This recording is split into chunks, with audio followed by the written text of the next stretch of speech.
Will you all join me in the Pledge of Allegiance for our Friday, April 13th joint meeting of the City Council and the Planning Commission? I pledge allegiance to the flag of the United States of America and to the republic for which it stands, one nation, under God, indivisible, with liberty and justice for all. We need a roll call, please, staff. Councilmember Friedman. Here. Councilmember Dominguez. Mayor Pro Tem Rouse. Here. Councilmember Hart. Here. Councilmember Sneddon. Here. Mayor Murillo. Here. Chair Wiscombe. Here. Vice Chair Lodge. Commissioner Campanella. Here. Commissioner Higgins. Here. Commissioner Jordan. Here. Commissioner Schwartz. Commissioner Thompson. Here. Thank you, Ms. Estrada. We're moving to the open public comment for items not on the agenda. Mr. Hawes, were you here for that? For open mic? Public comment. Come on over here. Thank you. You have 2 minutes, sir. Okay. I'm Steve Howes. You know I'm a member of the Historic Landmarks Commission and past member of the Sign Committee.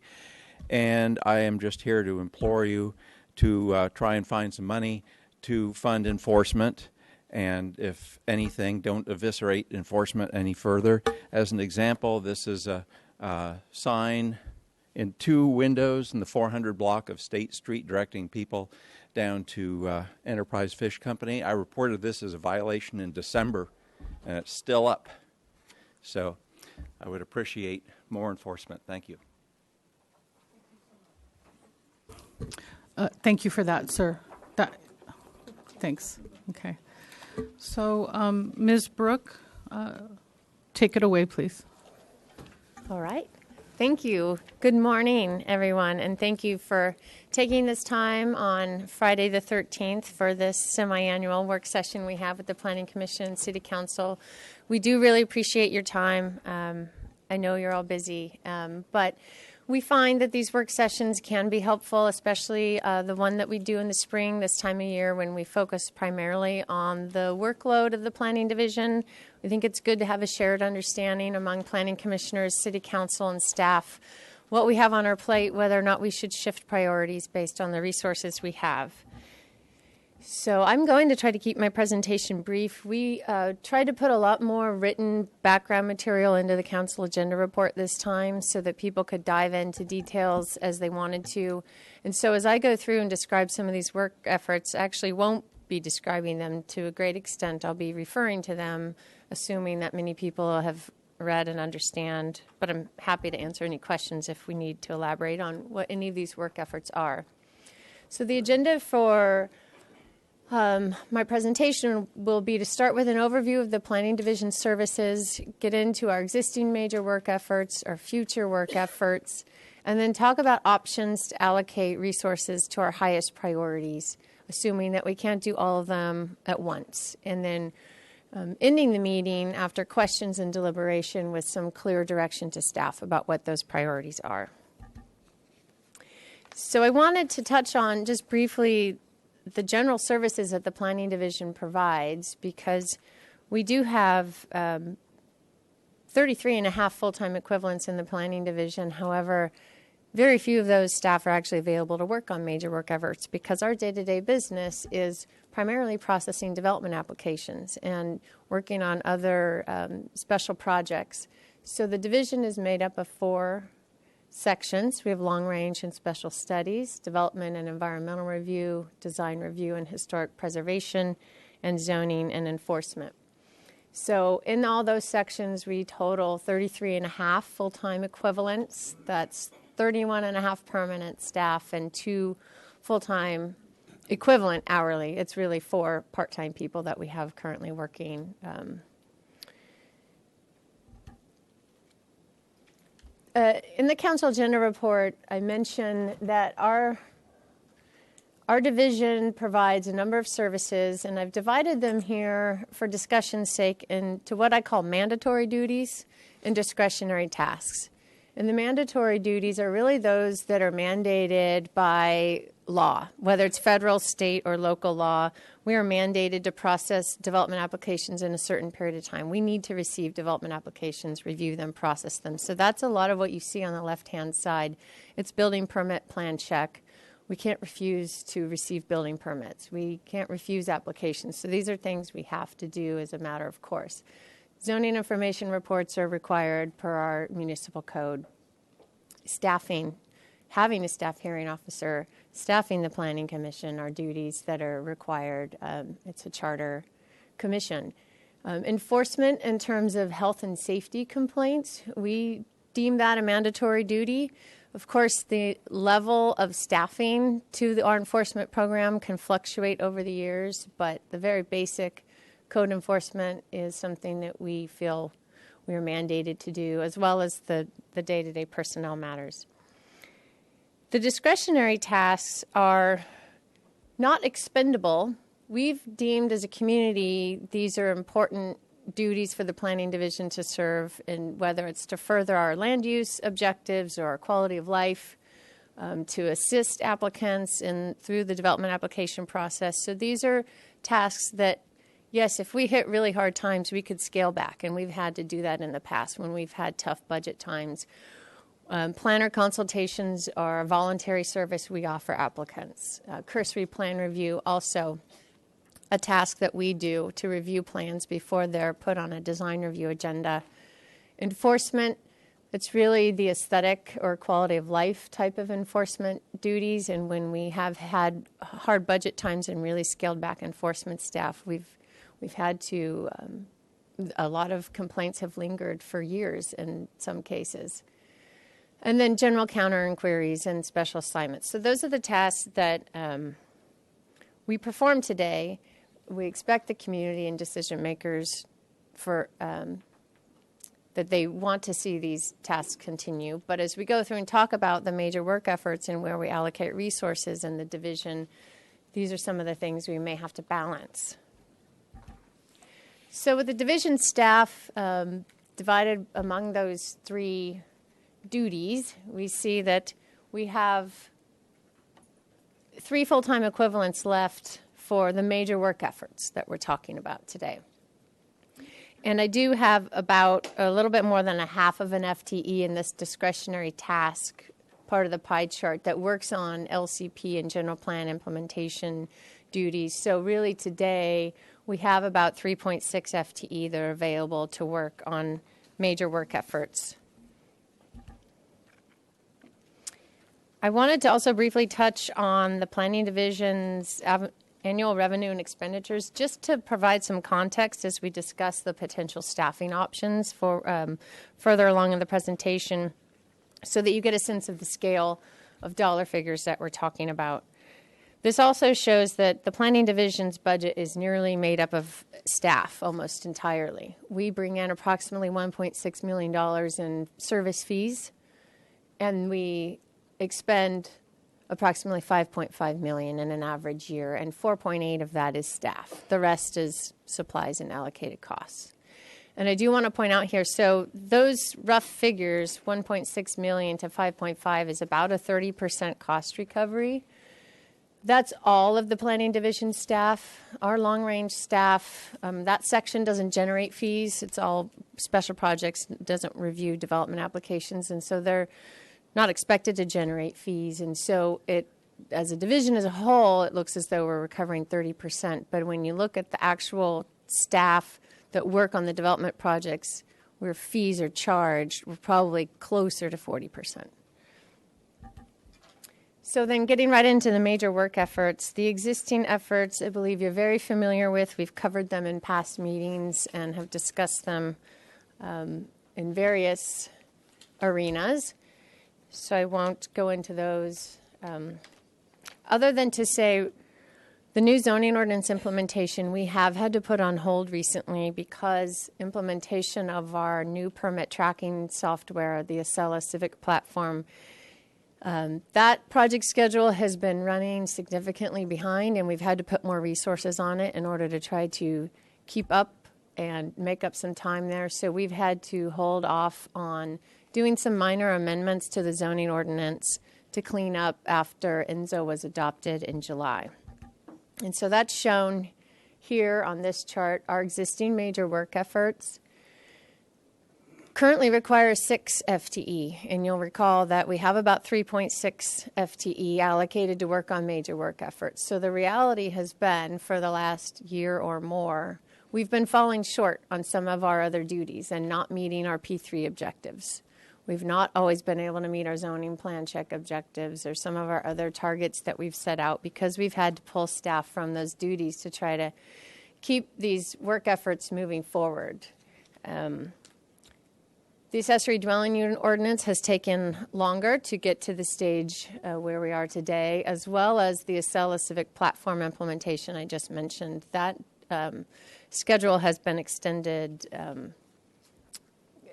pretty significantly. And so what I'm showing here still requires about 6 FTE. I would not expect to get back to doing cleanup amendments on ENZO until the Acela project is complete. And so that's what this is showing here. ENZO implementation is on hold until Acela is implemented. So those are our 5 existing work efforts. I will say, as we get further into next fiscal year, we do start to taper down and have more staff available to work on future work efforts, which is where we'll go now. So the 17 major work efforts listed here, also many of these will be very familiar to you. Ms. Brooke, may I interrupt you? Mr. Hart has Certainly. a question. Just going back to that previous slide, is there any potential to just slow down the local coastal program update to achieve staff savings? Councilmember Hart, we will be before the council on April 24th with the coastal land use plan, and then submit that to the Coastal Commission for certification, and that would be in their hands at their timeline. We will, at that point, a lot of our staff resources will then be divvied up to work on 2 other studies that will be ongoing, but at a much lower level of staff involvement. So I wouldn't say that we would want to abandon that work effort at this point, but as Renee just indicated, it will be tapering down. If you did put it on hold, how many FTE equivalent would you capture? Oops, sorry. Yeah, a little over 2. 2 full FTEs to finish that off on the timetable that it is proposed to do? No, that's what we're currently allocated to work on it. So it's been basically... You're tapering down to a point where it's going to be less. Yes. 2.6 right now. Yeah. So what I'm suggesting here is that, as we're going through FY19, if you duplicated what you did with the new zoning ordinance and put that on hold after the Coastal Commission acts on the local coastal plan, the additional studies, if you put those on hold, how many FTE would you capture from that? 2. 2. That's significant. Okay. I think one of the things that we have to remain cognizant about, though, is that those 2 remaining FTEs are working on grant-funded studies. From the Coastal Commission. From the Coastal Commission. So we've committed through April 2019 to work on those 2 major work efforts. So you lose the revenue to get the staff available for a different task. Right. Right. Thank you. Okay. I have a question, Madam Mayor. Go ahead, please. On that same slide, how did you come up with the 6.0 FTE required? I added up the 5, and I came up with 3.3.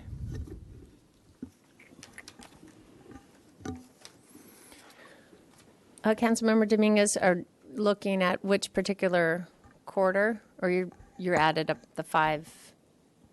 I just added up the 5. I added up 0.5 for local coastal, 0.8 for ADUs, 1.3 for Accela, 0.2 from Accelerate, and then 0.5 from NZO, and I got 3.3.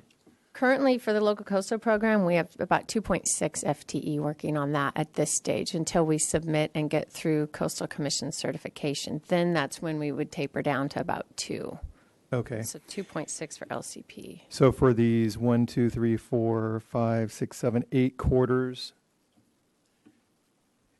do you know what kind of the running average would be? Or so it's 2 point something now? If we were to complete these 5 major work efforts and not take on others, I could do that calculation after I'm done giving the presentation.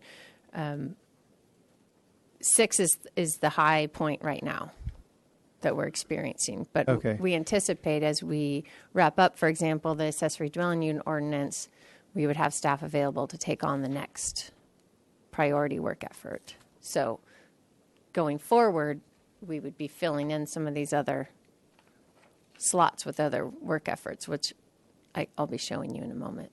So what would be helpful then would be the number of FTEs required kind of as an average over all of these quarters, because the 6.0 then is misleading to us if we're assuming every one of these quarters we're going to need 6 people to get this work done versus 6 for the first quarter and then 2.5 the next quarter. That's correct. These work efforts taken in a vacuum, we would start to taper down and not have 6 FTE working on them. Okay. We're assuming, though, that those staff would then begin working on other projects, Thank you. right? Any other questions at this point? Go ahead, please. Okay, so these 17 future major work efforts listed here have been identified over the years based on a number of reasons, whether it's implementation actions identified in the general plan, the local coastal program, or implementation of our climate action plan, mitigation measures of the general plan EIR, response to recent legislation, council direction, or recommendations that came out of our adaptive management program. So this list has been growing, and we calculated roughly that if we were to try to accomplish all 17 of these at once, we would need another 12 to 14 FTE. And that's just in the planning division. That obviously doesn't take into account the additional city attorney staff that we would need and other staffing in other departments or divisions. And we don't expect it's realistic to try to accomplish all these, but that just gives you a sense of the scale of the resources that would be required if we were to work on all of these simultaneously. So we took some time to evaluate what would we consider to be the highest priority of the 17, and those are the 11 bolded here. And we believe these are most critical because they either have been directed by council to be done, and in some cases you've initiated ordinance amendments for some of these items. One example is the AUD program ordinance amendments. Responding to recent legislation such as Senate Bill 35, remaining in compliance with regulations, that's keeping our climate action plan up to date. In order to maintain streamlined environmental review for development projects, that would require that we keep our general plan EIR up to date. And then also carrying forward momentum from existing efforts, and that is reflected with the environmental resources management element update highlighted here as a high priority, because a lot of what we're doing in our LCP could roll over into, and our general plan, the larger general plan update could roll over into an updated environmental resources element. So if we agreed that these were our 11 highest priority work efforts and wanted to try to accomplish them more or less at the same time, although you'll see here they need to be staggered to some extent, we would need 7 FTE just for these future work efforts. There's still some existing work efforts that would overlap into this timeline a bit. And so I want to make sure that's clear, although we would attempt to the best of our ability to not start new ones until we have staff freed up from existing ones. And this is how we would propose to accomplish those 11. So Renee, if you then took that, what you said there, and rolled those 7 FTE back into your pie chart of mandatory and discretionary, would all that end up on the mandatory part of the pie? I'm not sure I understand your question. If I were You had an exhibit that showed your budget for FTE that split apart mandatory and discretionary. Right. So you've said these are the highest priority of your future work, but would they also represent more mandatory work than discretionary work? Generally. Some of them would represent mandatory. I would consider responding to legislation being mandatory. Okay. To some extent, if we were too out of date on our climate action plan, we might get into a mandatory situation there. Many of these others are general plan implementation actions that could be taken on based on the direction of council. What I would say maybe in the future, that if you're selling me on the pie in the first part, is then when you start talking about priorities, if maybe you make an effort then to tell me where those would fit in that pie too, what becomes mandatory versus what becomes discretionary, so we Okay. we know we're talking apples to apples. Okay.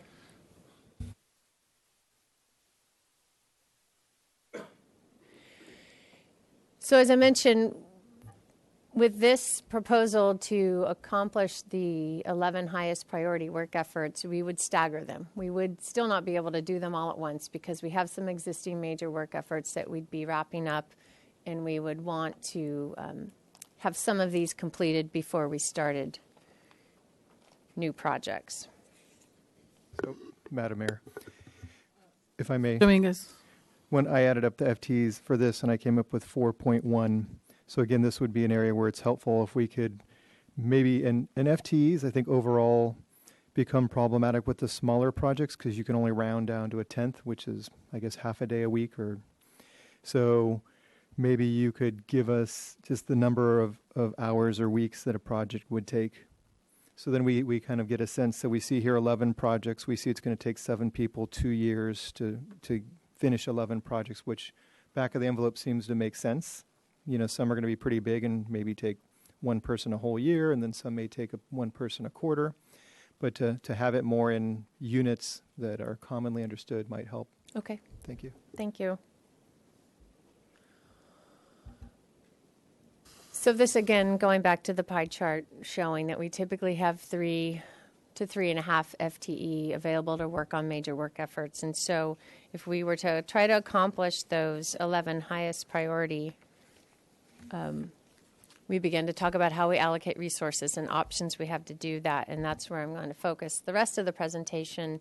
Some assumptions that we made going into these options are that no additional work efforts would begin until we have completed at least one or more of our existing. And that I see potentially being the accessory dwelling unit ordinance.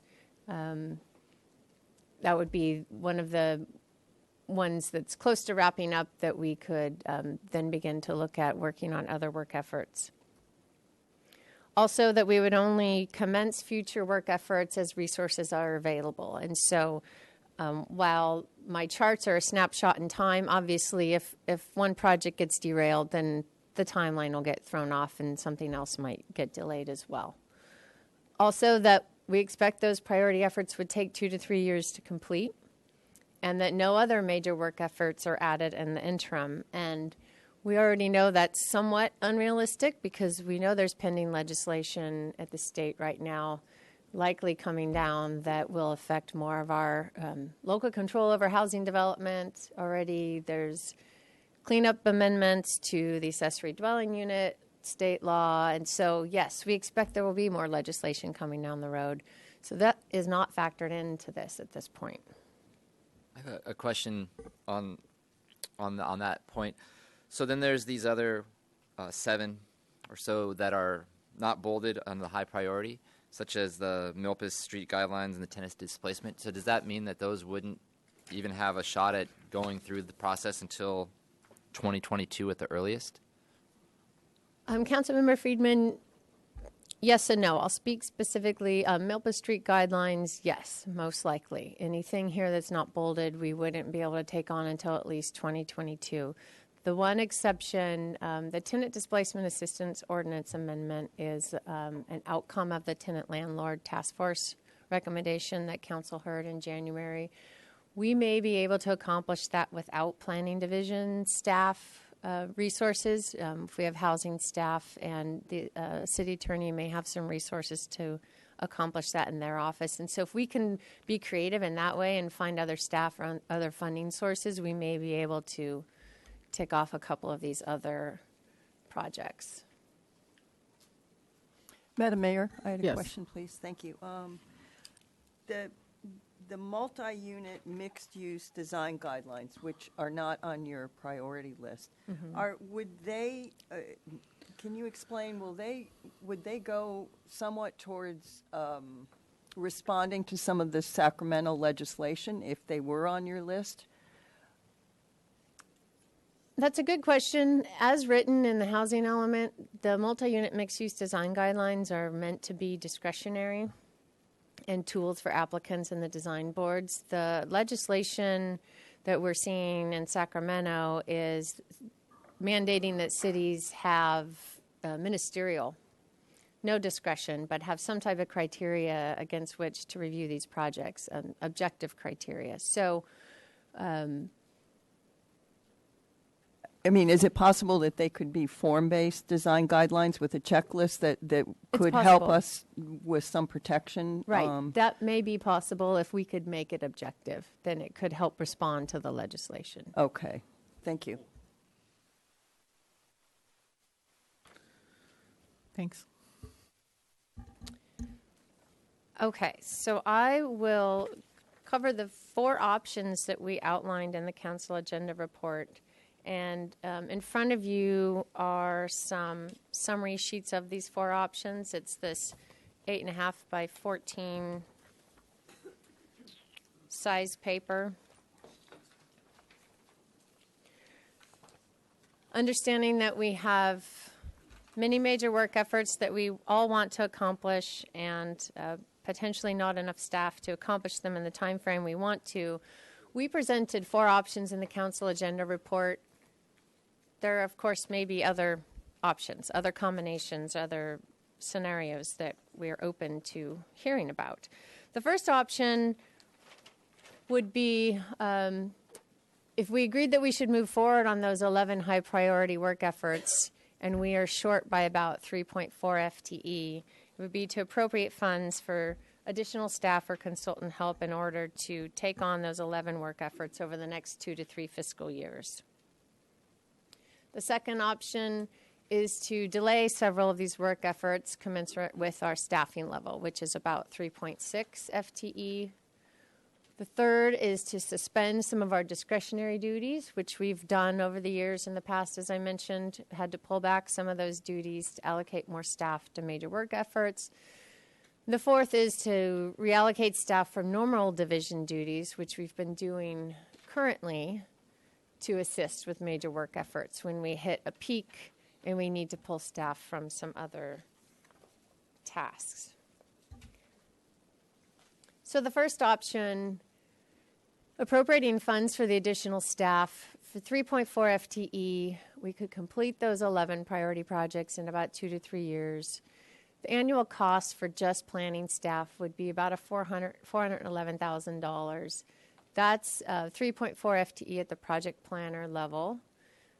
That does not include support we would need from other departments or any office space needs that we would face or consultant assistance. For some of these projects, we know that we need some consultant assistance for technical reports. So I didn't want people to think that that dollar figure would accomplish all the work efforts, including, for example, the general plan EIR update, where we definitely would need some technical assistance and have to be paying consultants on top of the additional planning staff to manage the work efforts. So this is just planning staff resources we're talking about here.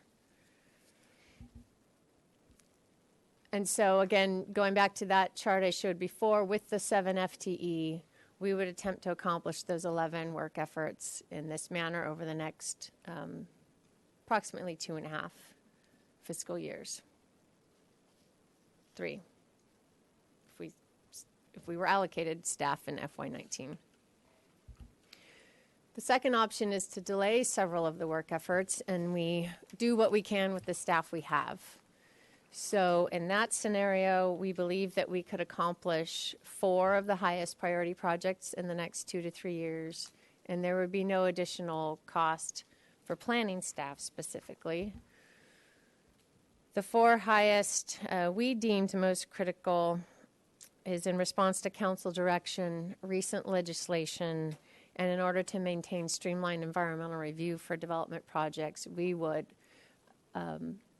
suggest that response to Senate Bill 35 is most critical, the 2 AUD ordinance amendment packages, and then updating the general plan EIR. The third option would be to suspend some of those discretionary duties, those extra services we provide to assist applicants or to have adequate enforcement to take on the aesthetic and quality of life type complaints. This would have no additional annual cost for planning staff. We would be doing this within our current staffing levels. We would just be reallocating staff from other things that they currently do to help with major work efforts. And the number of work efforts we could take on would just need to match with however deep we decided to pull back on some of these duties. And pretty similarly here, reassigning staff from other, what I call mandatory duties, would result in delays. This is still work we would need to do, but you would see further delays in building permit plan review, scheduling projects for design review, ZIR preparation, and then likely we would be pulling from enforcement staff, and we'd see further delays in responding to those violations. So staff's recommendation in looking at those 4 options is to sort of take a hybrid approach, appropriating funds for some additional staff, not the 3.4 that we would need to accomplish the highest 11 priority work efforts, but pulling back to these 7, and it's 7 because AUD amendments has a phase 1 and 2. With 1.5 additional FTE, the annual cost would be about $180,000, again, for just planning staff only. We recognize the city attorney's staffing level is pretty critical in getting some of these work efforts accomplished.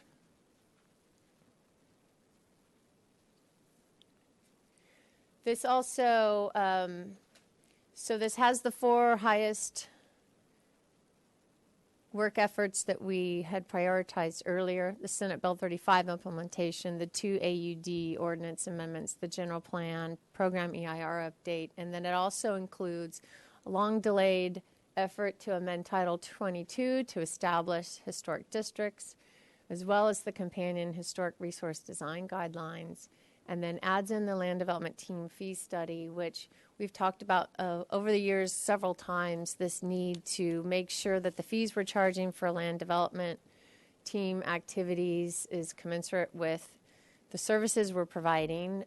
We need that basis if we want to, in the future, consider raising fees, that we have the justification. And so while it will take staff time to help the consultant pull that information together, the payoff going forward is pretty important for us to know, how we are in terms of recouping our cost of service. So we believe that project is important for that reason. So if we were to take on those 7 projects with the additional staffing, we would attempt to accomplish them in this manner over the next 3 or so fiscal years. And again, you see the staffing resources are pretty heavy in FY19, and then they do begin to taper, although the general plan EIR can be a pretty staff-heavy work effort.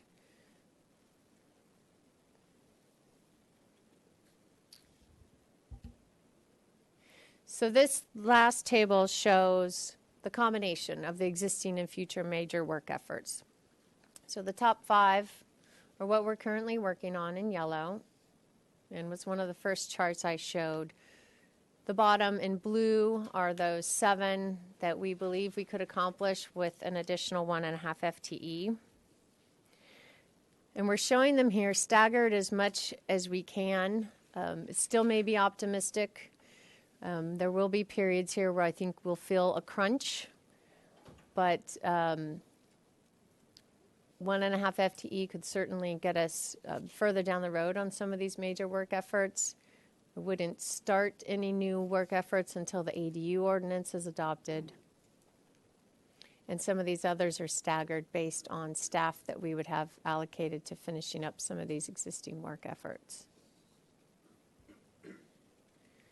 And again, this is a snapshot in time. It doesn't take into account any major derailments of some of these other projects that may cause us to have to put future work efforts on hold.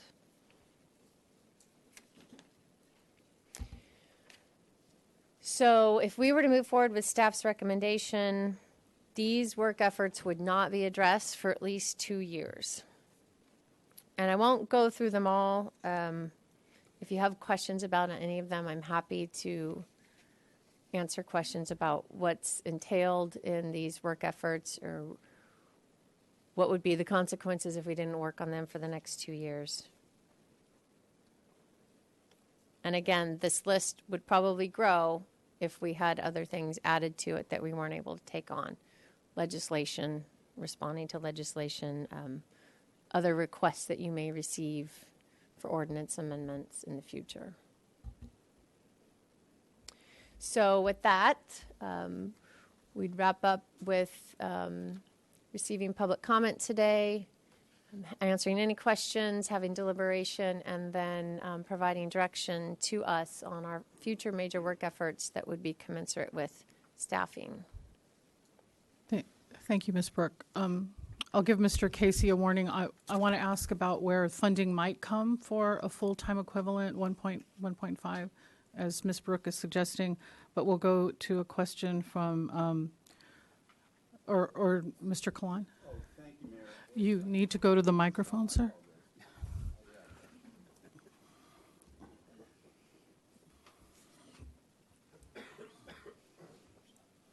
Paul just told me I should know better.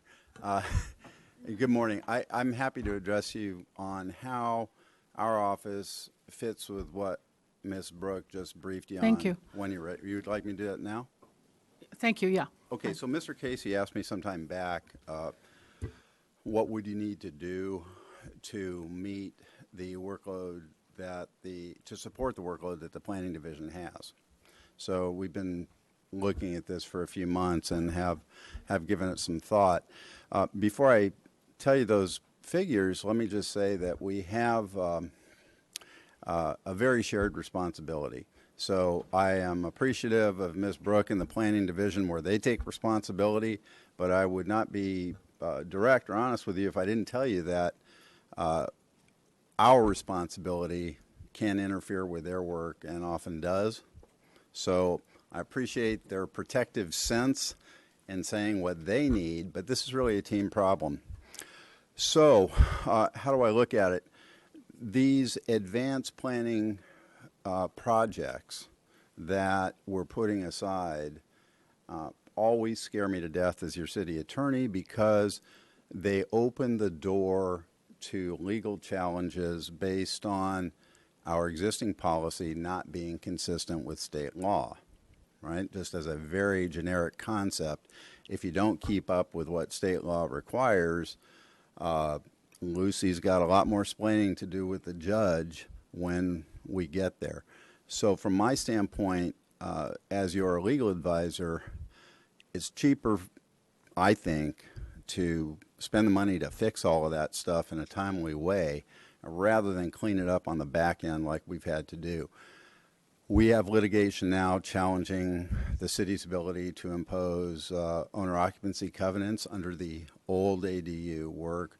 We have literally dozens of vacation rental owner challenges perking their way through the admin citation process with what appears to be a coordinated legal effort to create another 20 or so lawsuits in that category. So all of these projects we don't get done today, I get to pay for later, or you get to pay for later through our staff. Now, having said all that, I have complained to you many times about the difficulty of adding staff towards the end of an economic expansion. We're always afraid to do that because we don't want to end up with difficult to separate permanent employees when we can't afford them. So often we'll try and do contract work. Contract work isn't the right medicine here for a number of reasons. First, there are two problems. Problem number one that Ms. Brooke has described is the workload in the planning division. Problem number two is enforcement, and they're integrally connected. So what I've advised Mr. Casey is that if you want to accelerate this process, what we would do in our office is add two positions. One would be a paralegal, and one would be a new classification we would like to call deputy city prosecutor. And what happens by the addition of the city prosecutor is that we are able to, number one, increase the FTEs devoted to code enforcement and health and safety. Number two, it frees up the FTEs we're currently spending for that function to work on planning.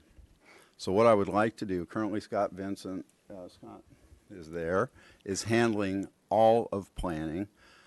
If we were to bring in new enforcement staff in the form of a paralegal and a lawyer, I would add Tava Ostringer and John Doimus to the community development list.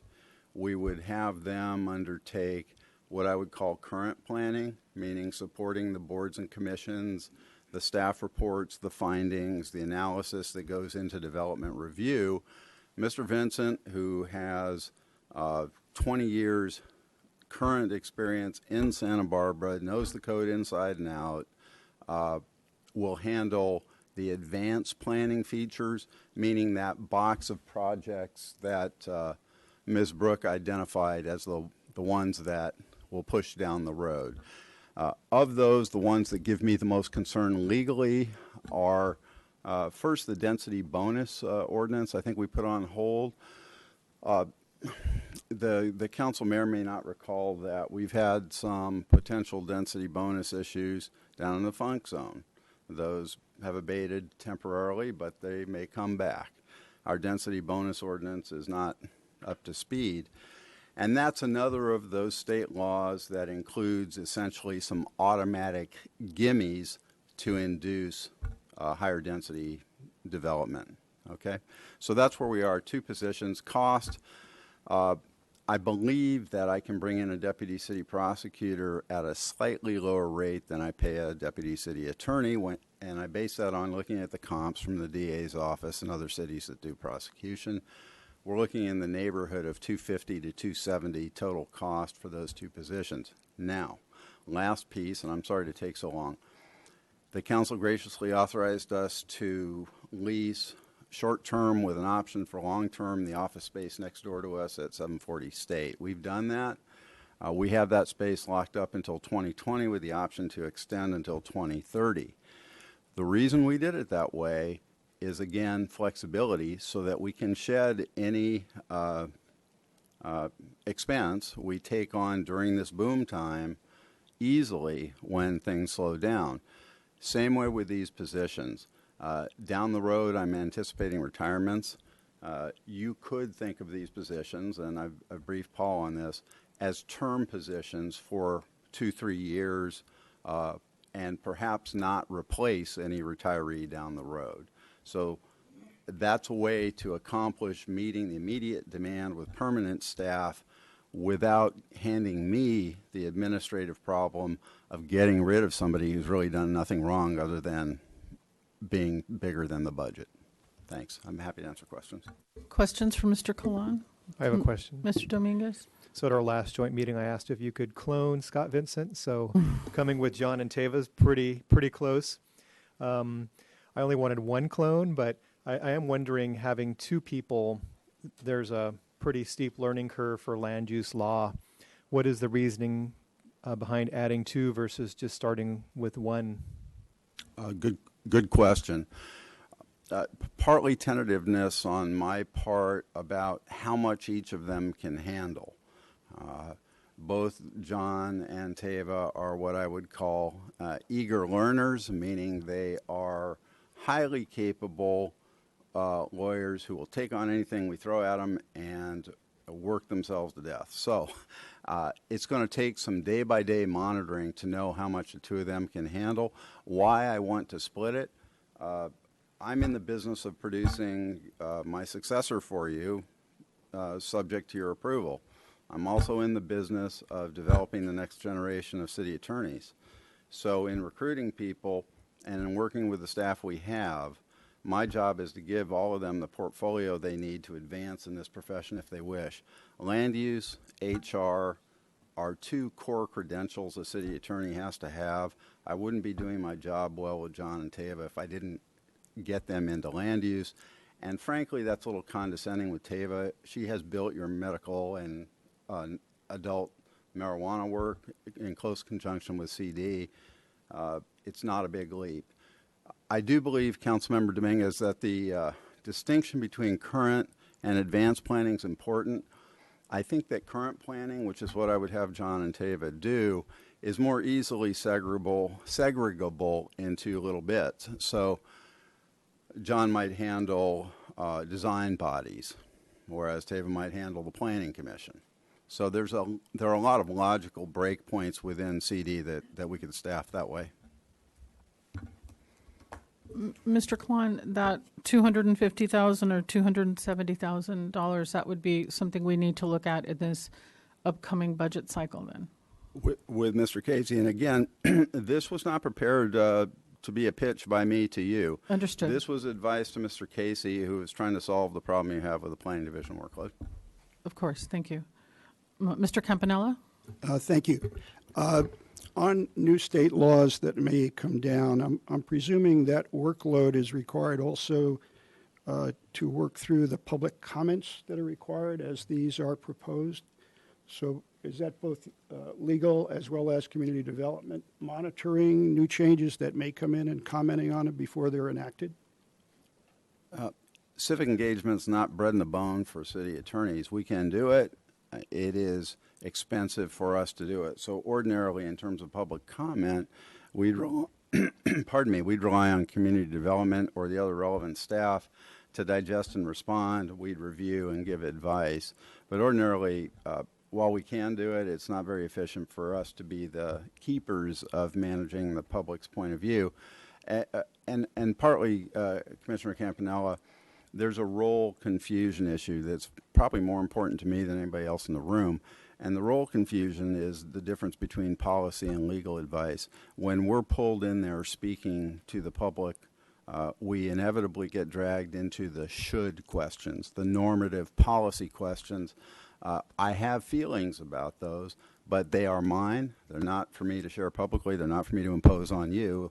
So I try and avoid putting my staff in that position where they're going to be asked policy questions, because it's toxic to municipal government as far as I'm concerned.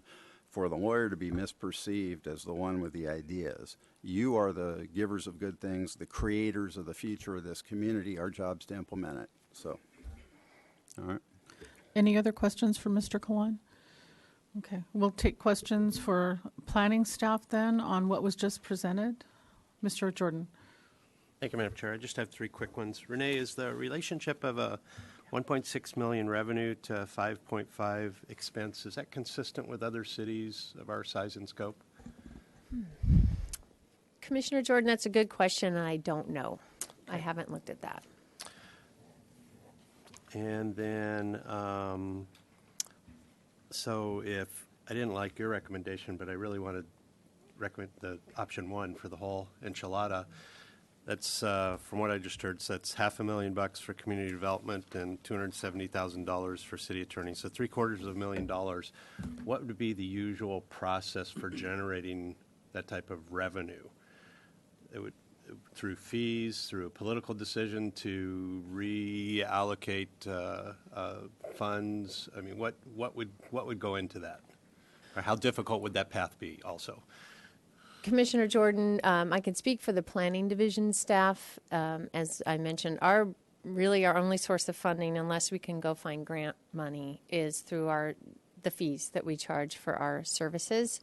So we would most likely look to increasing fees. But as I mentioned, we're also on the brink of doing an LDT fee study. We haven't done a fee study in 14 years, and so we've been pretty conservative in how much we raise fees each year until we have that done. Other than that, it's the balancing of the budget and where to spend the money. And plays into my first question that there's no answer for too. And then is that process a budget process once a year? Is that where you usually raise fees? Fees, yes, correct. Okay. The fee resolution is part of our budget proposal. And then my last question is, there were a couple items purposely left out of the process with the Coastal Commission and the local coastal plan. One of them was short-term vacation rentals.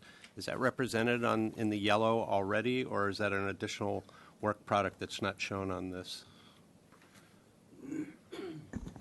Commissioner Jordan, the short-term rentals, we will be taking a look at as part of the lower cost overnight accommodation study, which is one of those ongoing grant-funded studies that will conclude in April 2019. So it's not what I would call an unfunded work product that would be on this list. Correct. It is a funded work product. Okay. Thank you, Madam Mayor. Madam Mayor? You're welcome. Ms. Wiscombe and then Mr. Rouse. Thank you very much, Madam Mayor. I just want to talk a little bit about what Councilmember Hart was talking about with the local coastal plan update.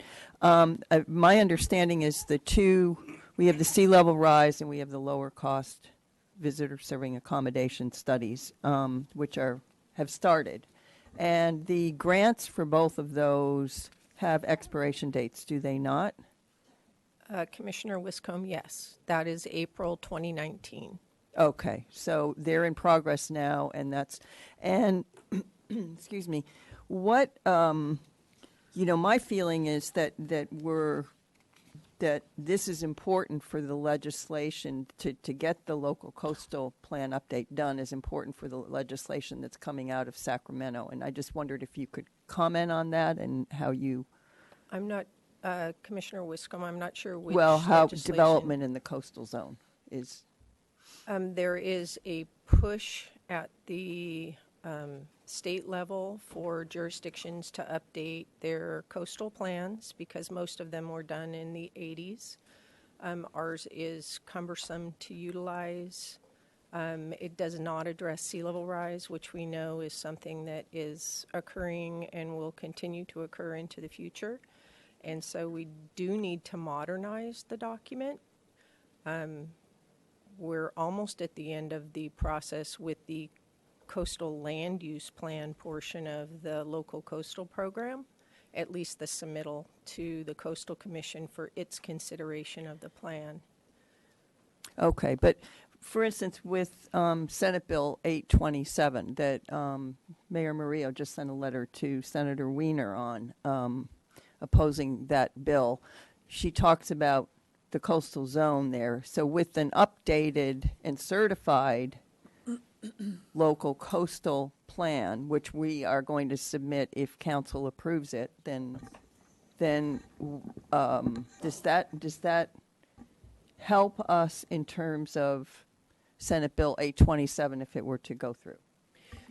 Commissioner Wiscombe, I think I know what you're referring to now. So in other recent legislation, for example, the SB 35, the streamline review for a multi-unit housing development, it exempts the coastal zone. And so the reference to that in our recent opposition letter to Wiener on the pending legislation was consider a similar exemption in the coastal zone. But certainly if legislation were to be handed down to us that was applicable in the coastal zone, having our ordinance, our land use policies, our ordinance up to date would put us in a better position to respond to that. That was exactly my question, yes. Thank you very much, yeah. Mr. Rouse. Thank you, Madam Mayor. Ms. Brooke, I was well, I'm actually struck by a little bit as we talk about state mandates because they seem like they come at a greater pace.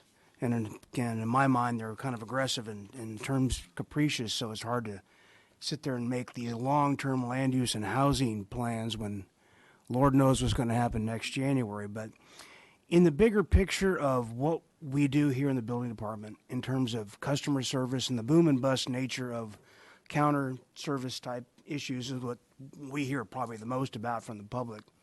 How does that fit in your big pie chart picture? I know that is an issue. There are certain things that I know that from time to time community development will contract out in terms of plan check and that type of thing. I'm just kind of curious in terms of the big picture workload and kind of going back to the whole pie chart analogy, how the customer service can be prioritized, preserved at the greatest level while still accomplishing our little wish list that we keep updating for you all the time. That's a great question and a continual challenge to try to continue to provide great customer service when we are advancing some of these major work efforts. And I mentioned recently we have been stretched thin and had to pull from what I would consider customer service or trying to provide timely service, particularly in plan check, as we're trying to complete the ADU ordinance. That's a specific example. But more generally, it benefits everybody for us to provide those upfront customer service aspects. The planner consultations and the cursory plan review, obviously they take time. For us to do that review once a plan's submitted, but it should, down the road, advance a better project, one that's more likely to be permitted quickly. And so we see that there's a benefit in doing that. And so when I talk about it being a discretionary task, it is, but really what that would do if we didn't do that upfront work is it would just kick the can down the road and we'd be getting more late hits in building permit plan check. So it's a balance of when do we provide that service to the customer. I believe we do a lot to try to have information out there to people, public handouts, lots of resources for people that they could avail themselves of if they wanted to try to help them through our process without needing one-on-one staff time. But the one-on-one staff time is critical to some people who've never been through the process before. And so that's an essential part of what we do, although I admittedly call it discretionary because it's not mandated by law that we do it. That's the stuff that gets pushed off when we do have a slew of development applications that come in that are subject to the Permit Streamlining Act. We have to put staff on that. We just don't have a choice. So I'm not sure if that got completely. Yeah, I mean, that's what I'm trying to also get at, because you're going to be talking about fees at some point in time. And talking about how you generate fees, and of course the quicker turnaround time would generate more fees at some point in time. And I don't know. I know we've always kind of resisted the expedition fee, but it may be a discussion we have at some point in time as well. But just thinking in general, because Mr. Jordan already asked my question about the percentage of return on expenditure. How normal is that? I got a feeling it's probably relatively usual, but.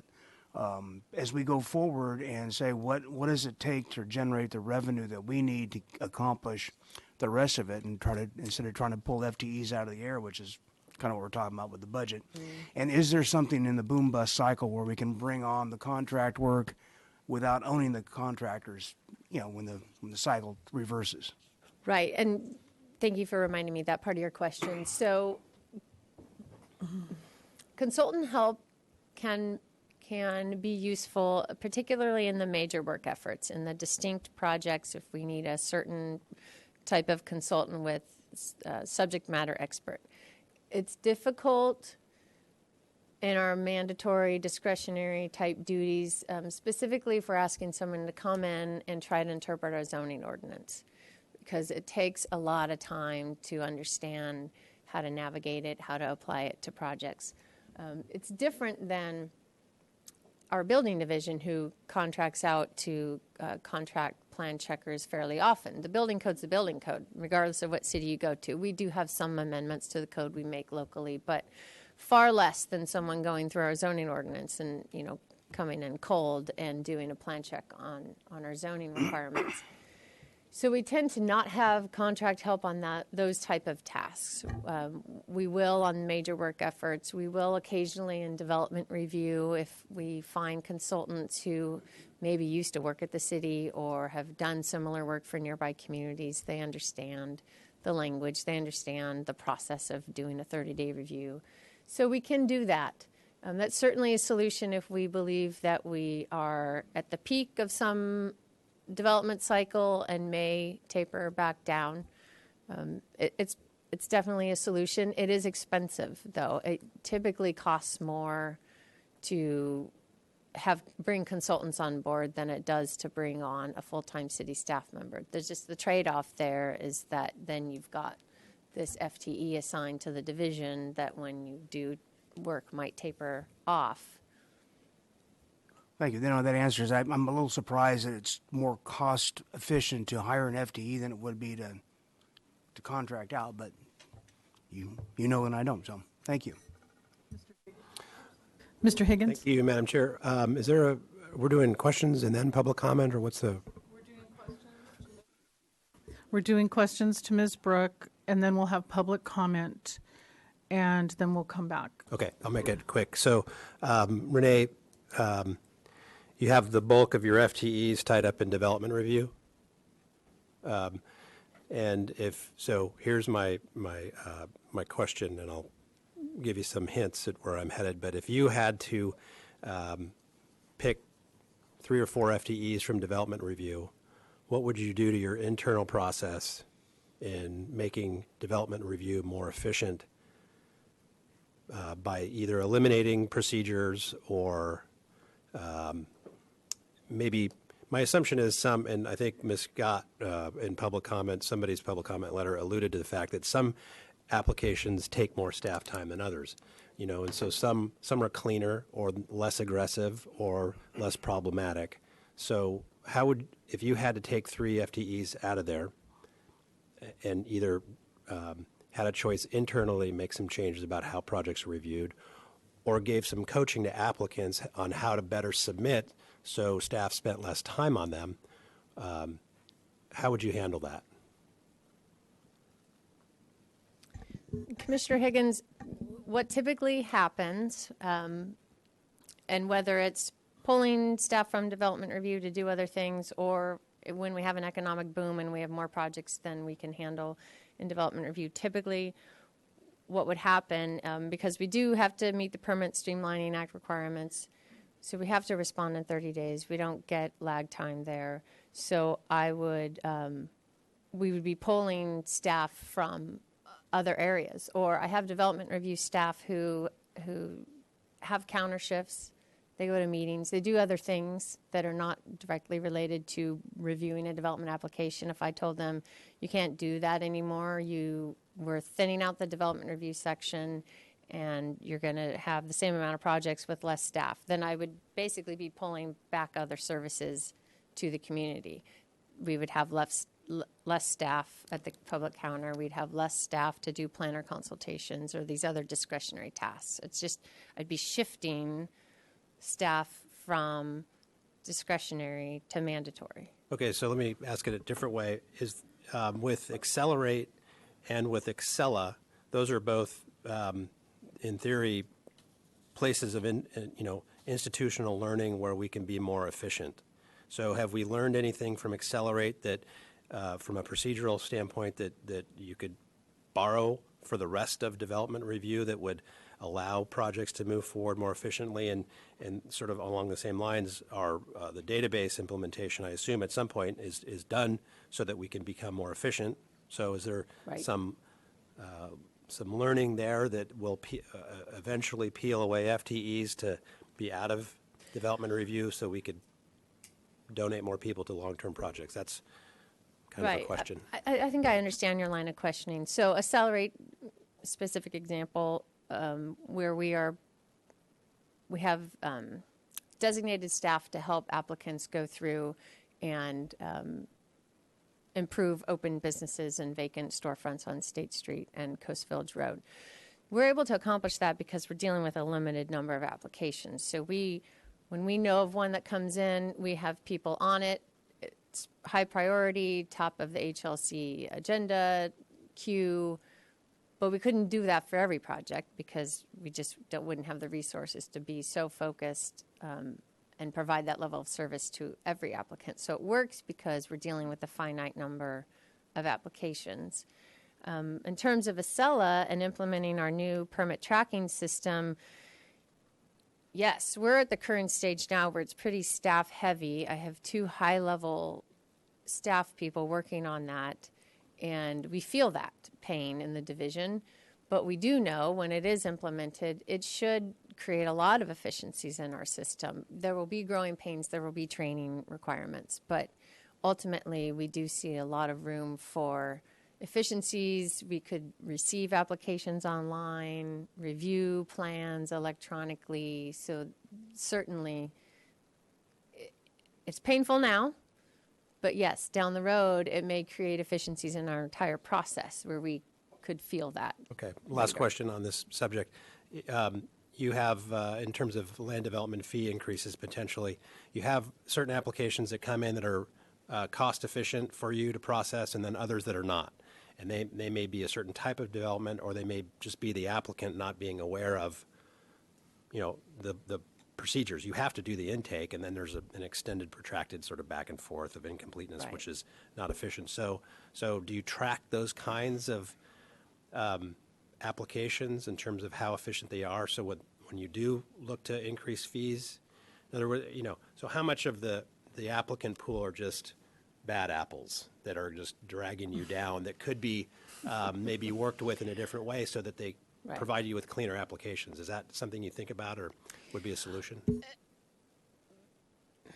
It could be a solution. We don't currently track it that closely, but we will need to when we are in the midst of our fee study, because that's exactly what we'll want to know is how long do these applications take? And they'll vary, just like you said, from someone who's either very well informed about the process or the project itself is very straightforward to one that just hits every complicated part of the ordinance. Good. Okay. Sure. Let me just say that we have 12 minutes of public comment. 1, 2, 3, 10 minutes. I think we're trying to go to 11. So go ahead. Oh, and then Mr. Friedman will be after you. So regarding Accela, I wanted to find out why is it taking so long, longer than anticipated? Mr. Cotto will help explain. He's in the midst of it, knows it very well.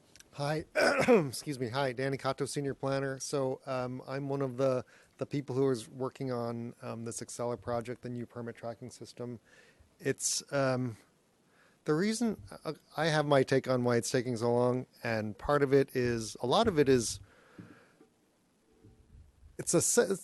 in some ways, it's such a powerful tool and it's so configurable. This is the reason that we pushed to get this particular piece of software, right? The comparable softwares, they're kind of more like out of the box and they didn't fit the way that we do things, right? This software is very configurable, so it takes a lot of time to configure it, right? And the other thing that we do during this process is we look at our business practice to a certain extent to say, are we doing this the right way? Or is there a more efficient way to do this? And can this software help us achieve that, right? By looking at the software, can we think of different ways to do things? And that's really hard. I mean, was there any assistance from Accela, or did you just buy the software and you just get the code and that's it? No, the majority cost of the project is implementation services. So through Accela, they have a subcontractor, and we work with them. They've done a lot of these implementations, so they have a lot of experience with, here's how other jurisdictions do it. What if we try this? What if we try that, right? And then part of this whole thing is that we have to try this and then see if it works for us, because you can't really tell until you put some pieces in place. And then we realize, well, I don't think that's going to work. So then we have to try this. And so our process is quite complex and flexible. I mean, we allow people to things can happen. We don't realize we have to start processes over. And So we have to kind of take all that into account in a way that makes sense and is easy for the public and the staff. Another aspect is the citizen access portal, right? Ms. Brooke talked about how people will be able to apply online, and there'll be a lot of digital processes where we can interact with people online from an applicant standpoint, but we don't do that right now, right? So we have to take a lot of time to figure out what is this new business practice. It isn't just how do we tweak it to fit the software, how do we make it a little better. It's like what do we even do? Are we going to allow digital plans to be available to everybody to look at and download? You know, that's kind of a big issue. Weren't these decisions made before you purchased the software? I'm just wondering, why is it taking so long? I understand this is complicated software and it's meeting the needs that should have been met years ago, but is there resistance from staff? Is it resistance from applicants? Are there technological glitches? What's the category? What can we do as a council to provide you more resources to get past? I mean, it's just way long overdue. What can we do to help solve the problem? I don't know that there's much that the council can do. I mean, there is a delay in the project, and that's going to come with some project cost. That's going to come with some costs, and that's probably somewhere that the council could help us out. But in terms of business process, I mean, it's just new. There's a lot of steps involved. There's a lot to understand about how to run this, how to administer this software, and that just takes time and experience for us. And I'm sorry that it's taken so long. Thank you. Thank you, Mr. Cato. The other question I have is, in terms of options to get to the rest of the programs that are not in any of the options you've given us, what would we be able to do to get those done within the same 2 or 3 year time span? Councilmember Dominguez, do you mean those that were shown here as we wouldn't get to? There's the bold and then the unbold. Correct. All of these. And I'm just asking because there's a lot of projects we want to add to the list, and if we keep having this tail, you know, the residents, the constituents are just never going to get done what other cities are doing for them. So. Right. I mentioned earlier, and it's a rough estimate, it would take about 12 to 14 additional staff in the planning division alone to try to take these on. Those are estimates of FTEs that doesn't take into account office space, computer needs. I mean, there's the logistics of actually trying to house 14 additional people here. So I put it out there as to give you a sense of the scale of pending work effort in the planning division. If you wanted to actually see that realized, it would come in the form of budgetary decisions and staff allocation of resources to the division. Could you outsource some of these at the end of the list? We Because it could. seems like that would meet your need for not hiring up too many people and office space limitations. Correct. If we went through this list and knew that we were going to try to accomplish them more or less simultaneously, then I would pick those that would be better handled by outside consultant help, whether it's outside attorney assistance or planning assistance. That could prevent us needing to actually bring on full-time equivalent permanent employees. Of course, it still comes with a cost, but it's a different way to try to tackle the projects, yes. Okay, and then the final question. Commissioner Higgins talked about maybe certain applicants are disproportionately using your time. If we switch to a charge per hour model, would one, that cure or partially cure that problem? And two, would it eliminate the need for fee studies if we were just charging on a cost per hour basis? I'm not sure I could answer the second part of the question about eliminating the need for a fee study, but certainly other nearby communities charge a deposit up front when an applicant applies for a development application, and then they draw down from that account. So you very much see an applicant can very easily see how much time someone is taking of city staff time. I'm not sure in other jurisdictions if they find that makes it a more efficient process. I'd be interested to ask, though, to see if they find that people are more judicious in terms of how often they contact staff or ask for meetings if they're paying for our full cost recovery, or And the full time for our service. County is one of those jurisdictions? Correct. Okay. Thank you very much. Thanks. Mr. Friedman.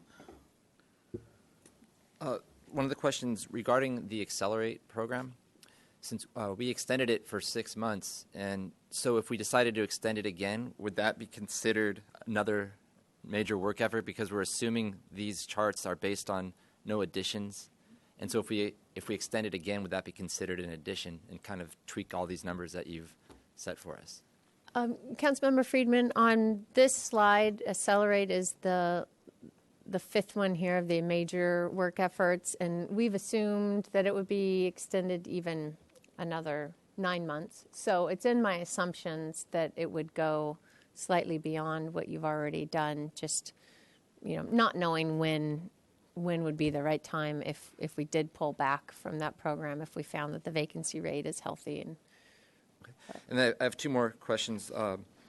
The other, it gets into, in addition to, if we went with the staff recommendation and increasing your staff and then city attorney accordingly, are there other departments and there are other costs in addition to those two that we would need to consider? You mentioned potentially just structural costs, office space, those types of things, but are there other departments that we would have to also consider as part of these, like Public Works doing engineering type of work that would actually raise the cost more than we have talked about today? And I'll throw my third question out. Or my third question is kind of more a comment, but it's a question too. Is I've heard from constituents in the community that it's not only the backlog is not just from how the process works here, but it's also our boards and committees that do the reviews, and over time it's become more cumbersome to get through those. So do we do any training? I kind of know the answer to this, but what types of trainings do we do for our boards and commissioners when we appoint them? Because we do twice a year, we do appoint new commissioners to our boards and committees. But aside from their backgrounds, what type of training do we do so they understand the mission of the boards and the committees and the scope of what they do? Because I think that's an area where we could get some efficiencies, is if we look at the mission and scope of the boards and committees and we kind of focus on those and see where we're going kind of outside what the intent is. Thanks. Councilmember Friedman, I'll start, and then Irma Unsueta, the design review supervisor, might want to add in. But we do, as you mentioned, when we bring on new board and commissioners, we have an orientation for them, basically to give them kind of the nuts and bolts of here's how the meetings run, here's your resources. And then we do at least one annual training with each board and commission. Could run the gamut from many subjects, but then we'll also do them as needed. If we start to see certain issues arise in one board or commission, then we'll have a training on certain aspects, whether it's here's Robert's Rules of Order, or here whatever it might be. We will try to take on those trainings as well, and then as needed, if we need to meet with the chair and talk about particular concerns that might be arising, we do that as well. I don't know if you have Ms. Unsueta. Thank you, Madam Mayor. And what just to follow up with what Ms. Brooks said, since I've taken over this particular section, I have had a training with the Historic Landmarks Commission, which just happened a week ago or so, on purview and procedures. And previous to that, or prior to that, I had a training also with the Architectural Board of Review specific to motions and trying to get projects maybe reviewed in a maybe more timely manner in terms of the number of concept reviews that are occurring. And then I am going to also be preparing a training for the Single-Family Design Board as well. That hasn't happened yet, but I'm making my way towards that. And, the sign committee, I'm not really sure exactly what we'll do there because we only have one member right now. But once we get one member that's regular, and then we bring in a member from either the ABR or the HLC to make the quorum, but we're hoping to get that more established pretty soon. Thank you. Anything else? Mr. Kalan?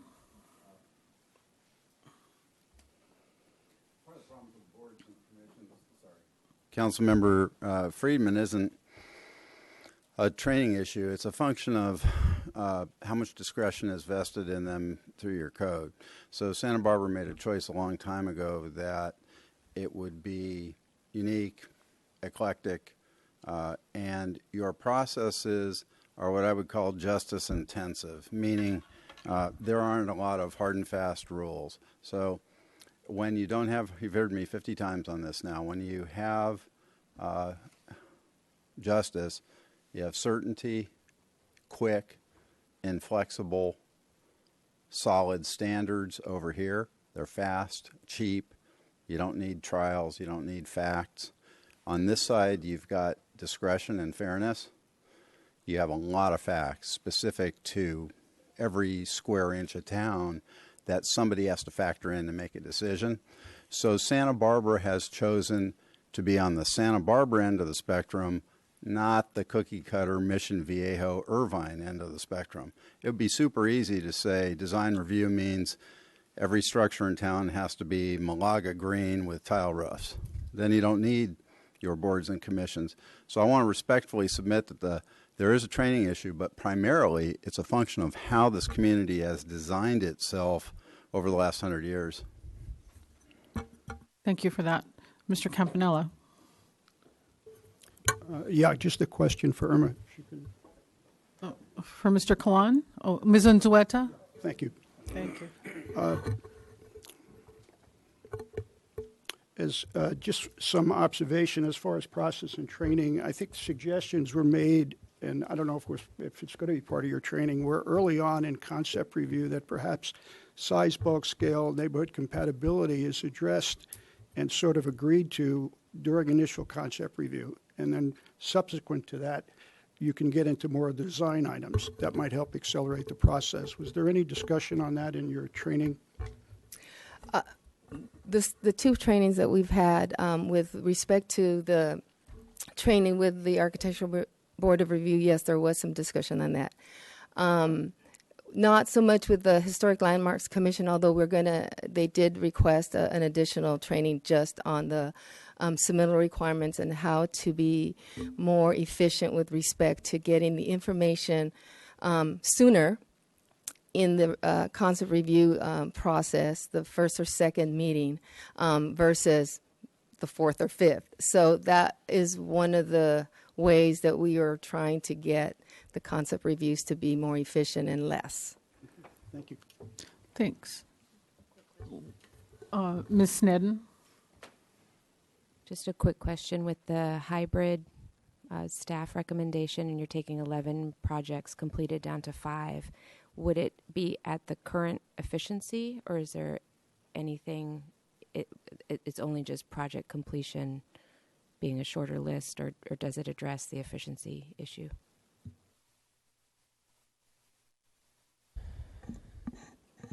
I might need you to help clarify the question on efficiency issue, if maybe can.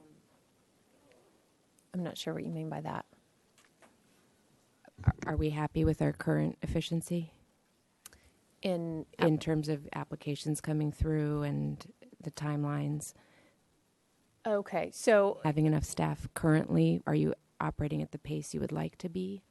I believe we have room for improvement in efficiency. Yeah. So in this hybrid plan, that doesn't address that issue of any further plans toward efficiency? Well, it could. In terms of some of our major work efforts, they do help to, or could help streamline our process or make it more efficient. Adopting the new zoning ordinance went a long way to doing that.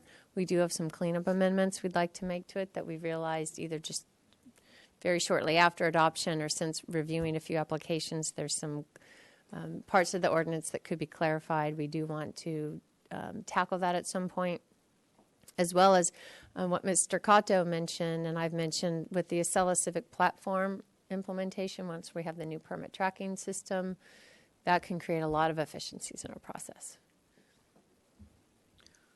Okay, let's go to public comment. Ms. Gott, come on up, you're first. And Arturo Gallegos and Jesse Espinoza are ceding their time. You'll have 6 minutes. Cameron Gray is after that. Mr. Grumbine says he'd like to tell us about improving project review. Good, we want to hear your ideas. And then Fred Sweeney will be last. And let me set up my timer. Go ahead, Ms. Scott. City Council, Planning Commission. One of the first things I want to talk about, and I went ahead and I gave you 2 pieces of paper. One basically has a list, and I've added to it. Another one was part of an article that I wrote. The first one is the fact that we do not have an independent economic study that to re-envision Santa Barbara on this list. We're talking about putting 2,500 housing units in the central business district. Where are people going to be working? Because the people that work in the retail locations, the people that work in the tourism industry are not going to be able to afford to live in those homes. They're going to have to travel from outside the area to their jobs. And we don't have a plan for our downtown.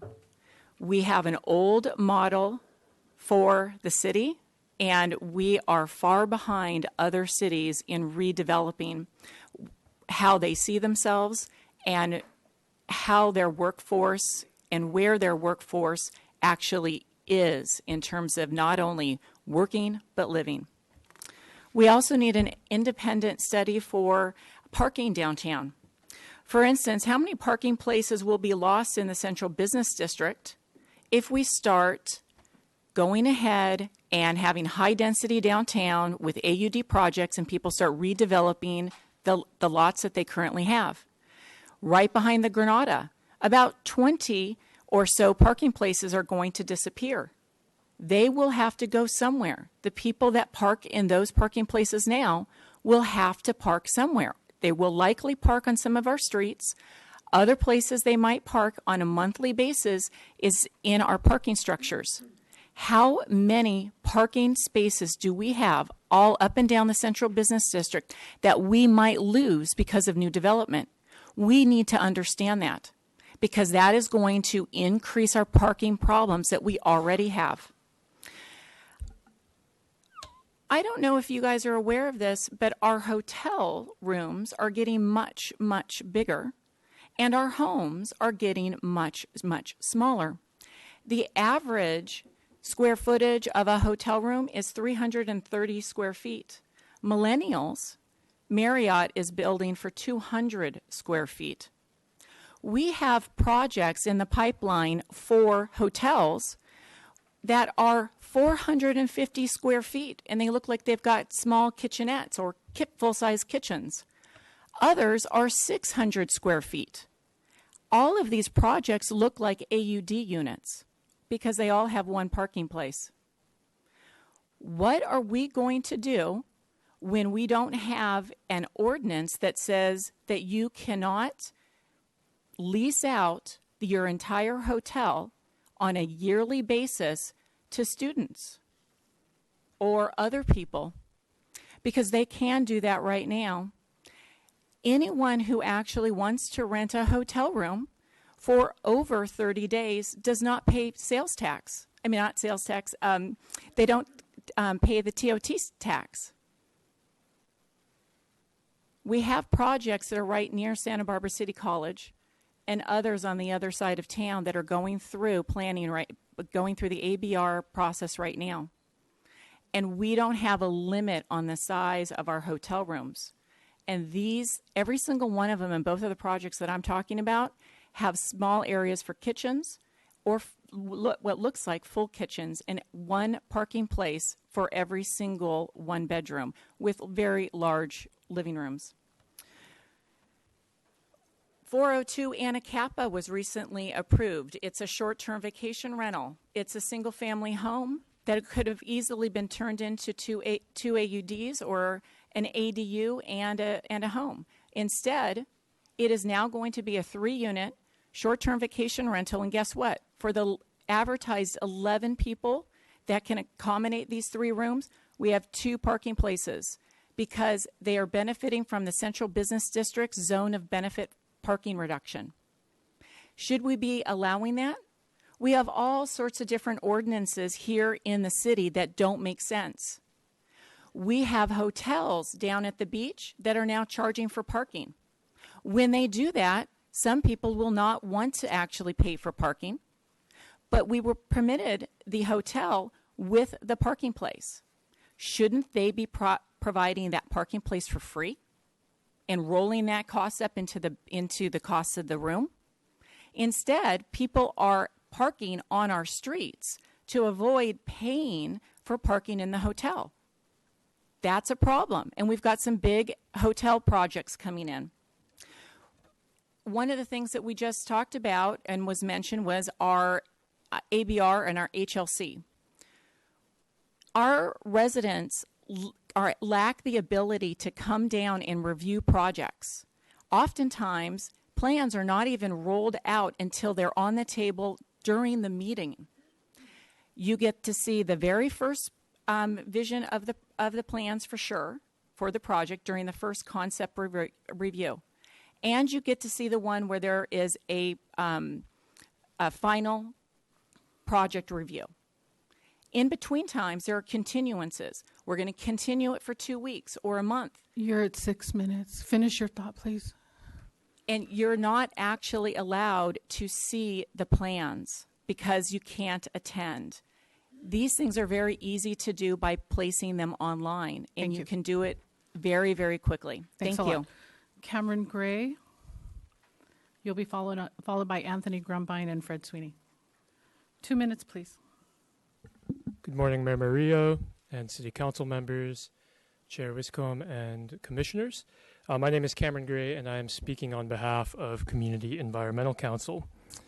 I'm very happy to see the AUD ordinance and SB 35 implementation as a priority. We certainly support that and want to see the focus on inclusionary housing and the updates or changes to the priority overlay map for the AUD program.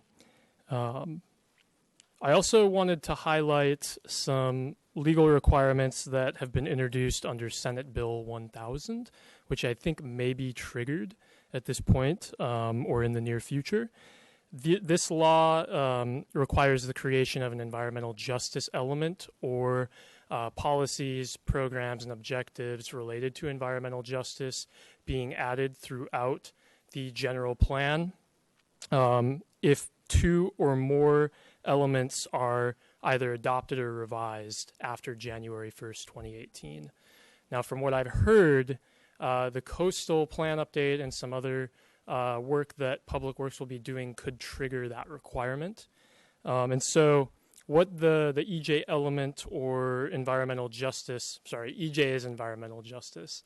What that element would require is the identification of disadvantaged communities and specific programs, plans, or policies to reduce the unique health risks that they face. It would need to promote civil engagement in the decision-making process with those communities. And it would need to identify policies and programs to improve environmental quality and conditions in these areas. Now, the definition for disadvantaged communities is either the areas that have been identified by the California Environmental Protection Agency. You're at 2 minutes. Could I finish my thought real Please. quickly? Okay. Or low-income communities that bear a disproportionate burden. You do have several low-income communities as identified by the Department of Housing and Community Development in Santa Barbara that do score high for pollution burdens. So I do believe that this will be triggered and wanted to make you aware. Thank you. Mr. Grumbine, come on up.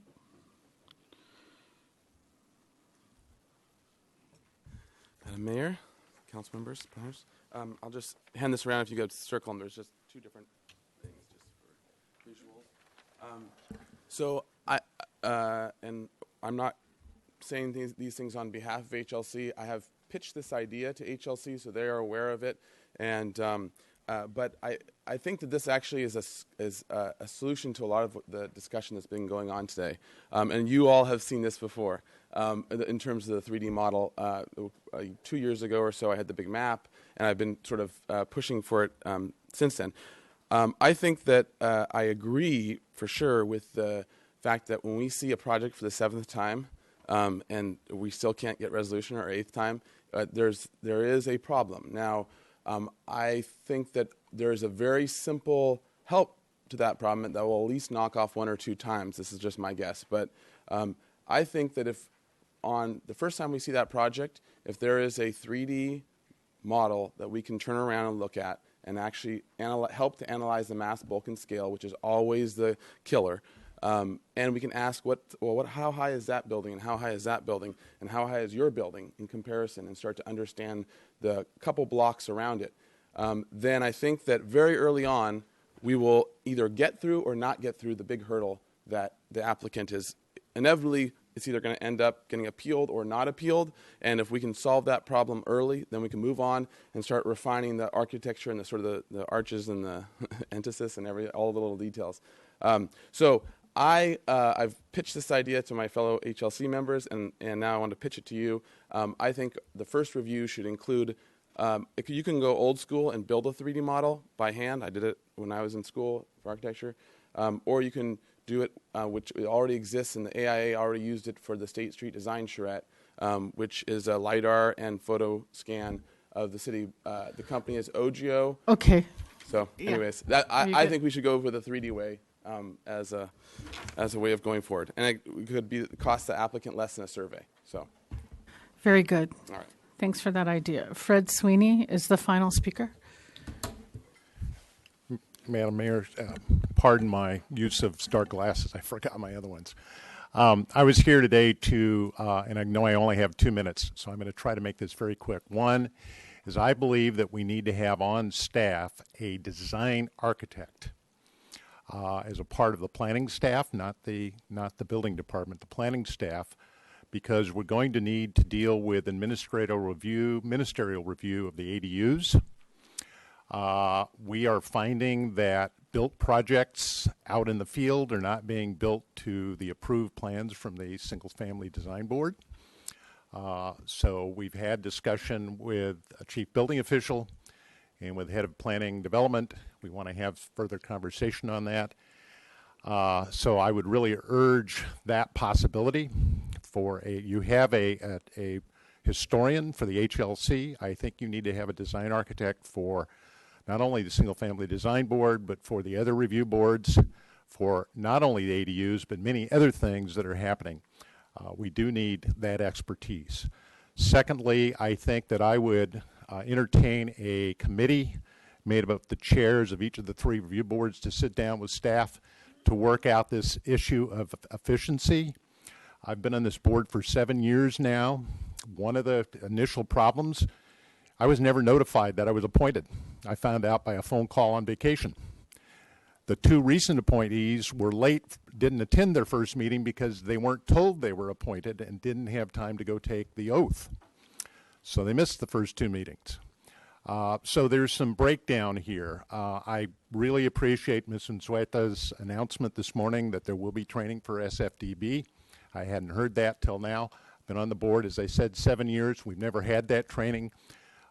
We don't get that background. Finally, the other thing that happens to SFDB, and I think I've shared this with both Council, Planning Commission, because many of our projects, this is the only time we get public input, that it's public notice. That's the only time neighbors, et cetera, can sit in a room and make public statements. So we get a lot of what you would normally see at a planning commission. Okay. We have no backup for that, okay?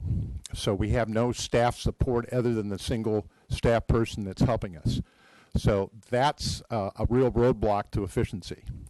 We need to have that in play. The other thing, last thing, is that the work description for these board appointments, particularly in our board, is really important. We're not told that we should go out and see these sites. Many members just come to the meeting. But to understand the definition of neighborhood compatibility, you need to go see the sites. Finally, there is no definition in anything I've been able to find for what is neighborhood compatibility. It's left up to the individuals subjectively on each of the review boards. Thank you. All right, Mr. Sweeney, thank you so much.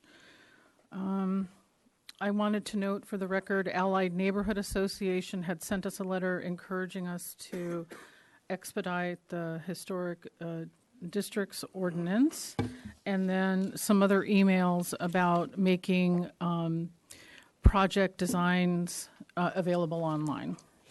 And what we'll do now, I'd like to ask the planning commissioners to make their comments first, and then we'll go to the city council members and craft some guidance. Do you look ready to go, Mr. Higgins? Sure, thank you, very Madam good. Mayor. So my assessment of the Accela program, to your questions, Councilmember Dominguez, is that as Accela kind of is introduced into a city, the temptation, or any organization, is to make it an organizational management tool rather than a permit tracking system. So it's very tempting with different modules to, get involved in, it can do this for us, et cetera, and that's going on, and that's why it's taking a little longer. So maybe we could just, agree to tighten the scope so that it's permit tracking only, or whatever, that sort of eliminate those temptations, I think. I'll just add my 2 cents with regard to the questions Councilmember Hart was asking about the Coastal Commission process. Ms. Andrew-Laurel, the work that you have done with staff and coastal staff has been fantastic, and the document that we reviewed is one of those award-winning, put-on-shelf sort of exhibits for planning documents.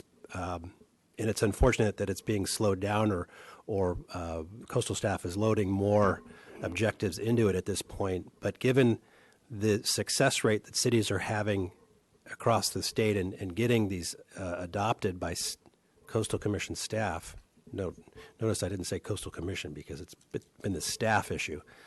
And given the amount of demand that we have for other work areas, I would not invest further time in that if it were up to me.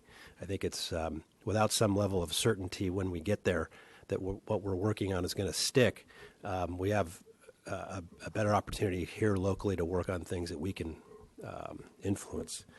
So with respect to the process and development review, I didn't hear you say it. And so as a community, and I appreciate what Mr. Kalan said about our discretionary aptitudes. So if we add more rules and continue to do that, then we have to then expect our applicants to be more educated. Otherwise, we have to simply stop adding more rules. So if we can get to a point of applicant education so that you get cleaner applications, and I don't know how we do that, if there's an ombudsman or a group of volunteers or staff just puts on training seminars. Ms. Brooke, if you were to apply for a permit for discretionary action in the city, your application would look quite differently than those that you accept, because you would cover all of the subject matter that staff would need to look at, and it would be clean and easy to interpret. So if we could get there somehow with our applicants, then that might help grease the wheel with departmental FTEs in your development review process. So those are my quick comments. Anyone else from the Planning Commission?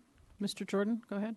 Thank you, Madam Chair. I just have some reflections. In no particular order, I'll just read my notes. I would prefer you find the way to go to option 1. I appreciate your hybrid. I don't know how you're going to get there. I'm pretty sure I'm going to finish my Planning Commission term of 12 years, and there are going to be items on there on year 13 that there were there when I started on year 1, and that's frustrating. Hence, part of my question on trying to decide discretionary or mandatory, priority or not. Eventually, the 6 people across the side of the table get to answer that question, but it's a little frustrating. It's a little frustrating just to realize that that's how a municipality works with work product 2 decades later. So I am a little frustrated or distressed that not up on the priority list are the Milpa Street guidelines and the multi-unit mixed-use design guidelines, especially if we're going to be doing something with a continuation of the AUD program. I think the lack of both of those make continuing the AUD program problematic with some of the situations we've had in the past, and would answer some of those issues. And then I think we just need a tenant displacement ordinance. It's just right. It is not, it is, I get that it's a workload, I get that there's priority to be making, but to me that's just not right social issue to continue to leave unanswered. A couple of the quotes, Ms. Brooke, I heard you use that just resonated with me, and that's it. We're stretched thin. It's difficult to navigate. Well, let me work on stretched thin first. I'm going to go back to work today, and I've been stretched thin, but I got to figure out how to make it work. I just don't go do my 5 hours remaining. I got to figure out how to get my 8-hour workday in. And so to me, we just don't do a good job answering if it's not enough revenue, if what we're doing takes too long, or there's too many steps. And those are difficult questions, I think, to answer. But I just think they need to be answered. And then the other quote that stood up to me was, "It's difficult to navigate our zoning ordinance."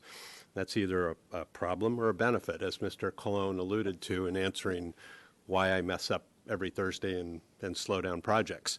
I'm probably given too many tools in my toolbox to slow those projects down and make them difficult. And so I think it's time to maybe look at if the difficulty of the zoning ordinance, if the problems it's creating are outweighing the benefits, or at least determine that the benefits are being outweighed by the problems. I think Mr. Friedman brought up the question, so there might be some reason to look at that there might be some difference of opinion.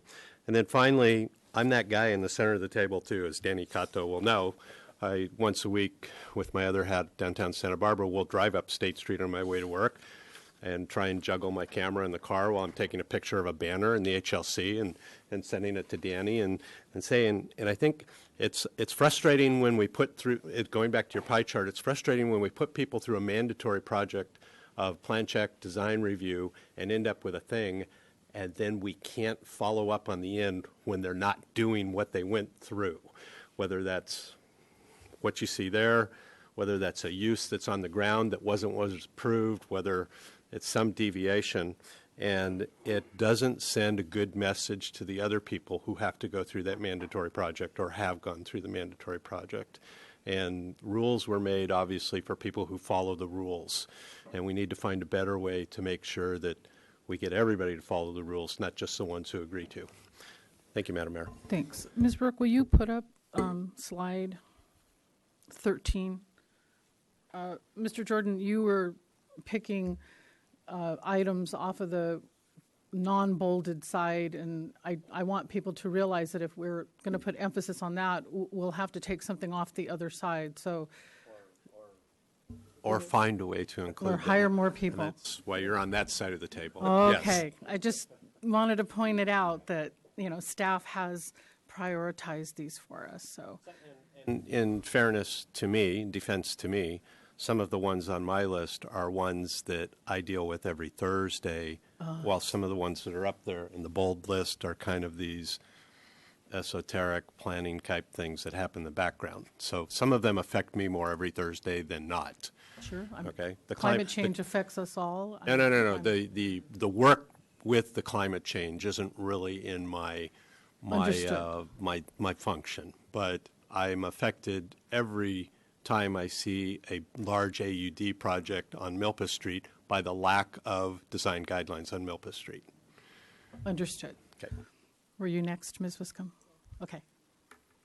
Just go down the line, I guess. So, thank you very much, Madam Mayor. I'll keep my comments really brief. I did attend in Monterey a Planning Commission conference, and I'm going to echo what Commissioner Jordan said.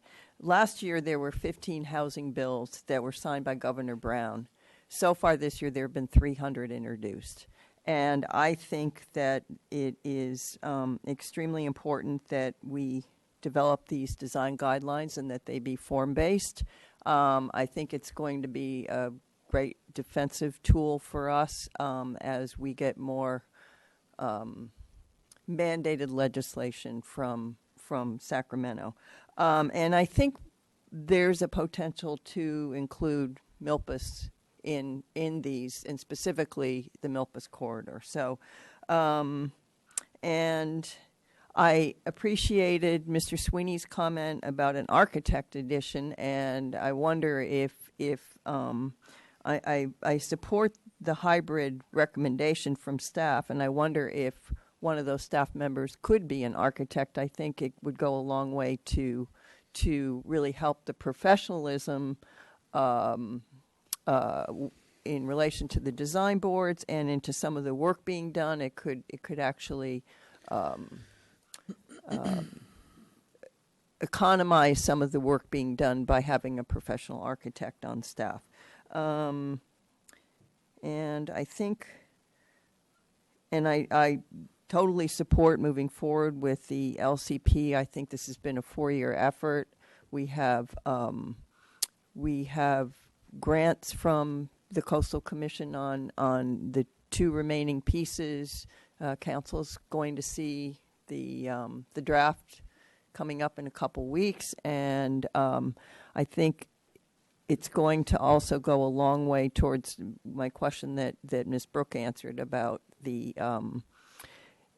when that piece gets certified. I think it will help us in terms of responding to what's coming from Sacramento also. Those are my comments. Thank you, Madam Mayor. Thanks. Anyone else from the Planning Commission? Ms. Lodge.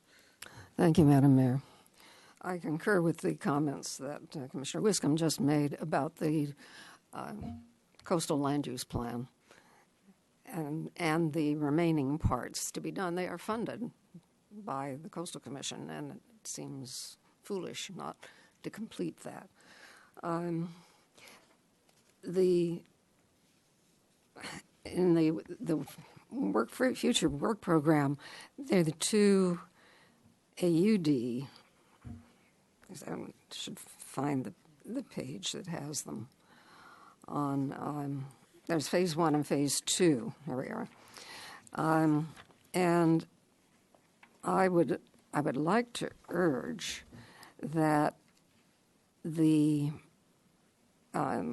recommendation to require AUD projects with 10 units or more to provide the affordability recommendations that came from the Housing Task Force that we all, half of the council and half of the Planning Commission worked on so hard, and so much investment was made on the Nexus study. I think it was like $89,000 for that study to give us the basis for saying, yes, the AUD projects increased number of units is creating a demand for more affordable units. I don't see any reason why that should come to the Planning Commission again. And I would like to see that included in the first phase. I think the revisions to the geographic boundaries of the AUD map and location does need to come to the Planning Commission, and considering allowing the increased residential density in the downtown core, which I think should be done. I think the simplest way to do that is to simply modify the map and have that, bring it, exclude from the priority overlay zone the inner west side, where a lot of the heartburn has been over projects, and instead bring it into the central core and eliminate on the other side, like the areas like 800 Santa Barbara Street, the historic areas. And I think that things would go more smoothly with them. I think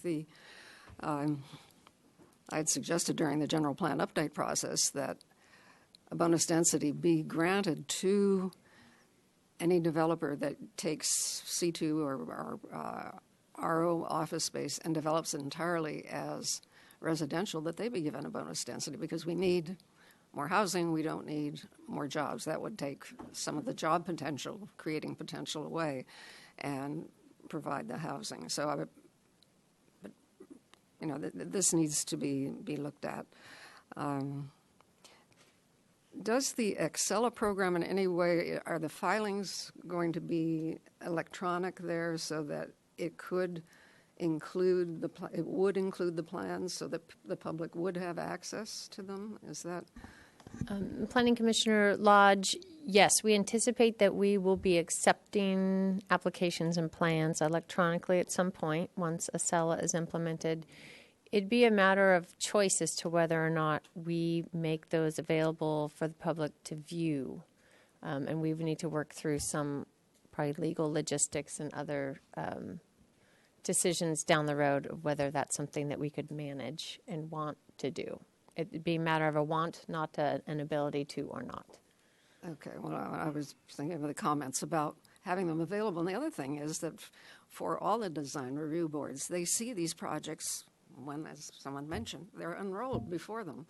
And then they have to make decisions. And it would be for the people on these committees greatly beneficial to be able to see them ahead of time, I believe. So those are my comments. Thank you. Thanks. Do you have something, Mr. Campanella? Yes, I do. Thank you. On SB 35 implementation, I'm interested to see how that comes along relative to non-discretionary review, but more ministerial, to see if perhaps some of the checklists or whatever is formed to do that and you come up with, could that be a basis maybe to add discretion to when we have projects that are discretionary? In other words, maybe not totally discretionary, but look at what basics can be quantified, by what you come up with for SB 35, and then see what we add on to it, still what we want as a community for the design boards to look at.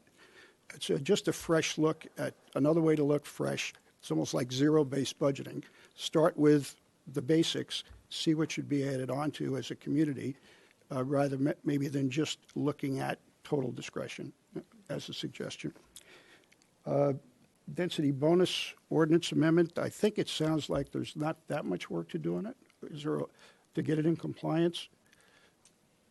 Commissioner Campanella, we had started that effort probably 2 years ago, I think, and went to the Planning Commission, and then it stalled out. So we would need to go back and take another look, make sure that what we were proposing at that time would still meet the requirements of the revised state law, and then pick that up again with potentially Planning Commission again, but definitely Ordinance Committee and Council. So it's at that stage. It had been drafted. We just would need to freshen it up and make sure it's still adequate. Well, as far as adding more things to the list, maybe you can review that again to see what's needed, because it is a way to get affordable housing. If we can get people to voluntarily do density bonus programs in areas that currently, especially in areas that currently now don't allow sufficient density for more affordable housing. And then on, excuse me,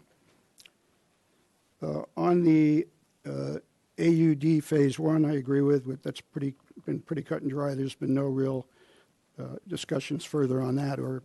But I think Phase 2 is a package, and Phase 2 is interrelated. And I think if we start putting some constraints on projects and not evaluating others, I think we're doing a disservice to applications, especially if you don't know when new things are going to occur along the way. You make some changes now, more changes later. I think that creates a lot of confusion for applicants. So to be consistent and see all of the impacts on projects in the program, and also to create maybe some additional level of certainty for applicants, I would advise keeping Phase 2 as recommended by staff. Thank you. Thanks. Mr. Thompson. Okay.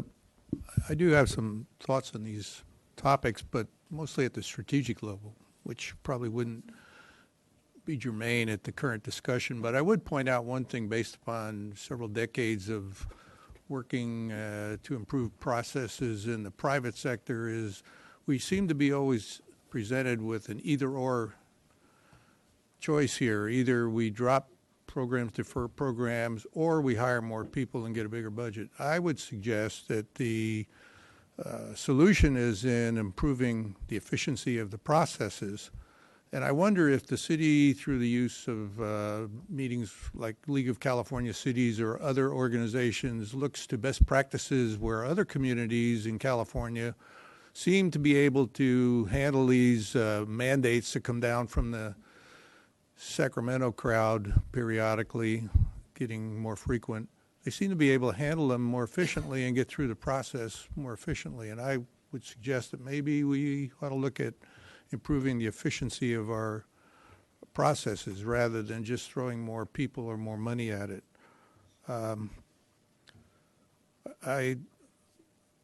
in follow-up to some of the comments that, like Mr. Sweeney made and some of the other commissioners made, the design board part of the process for their benefit is we don't help them very much by not giving them the plans ahead of time. They don't get staff reports. They don't get plans like this Planning Commission does. Yet we expect them to handle all these AUD projects coming down the pike, and they roll the plans out on this table here, and they see them for the first time when the plans get rolled out.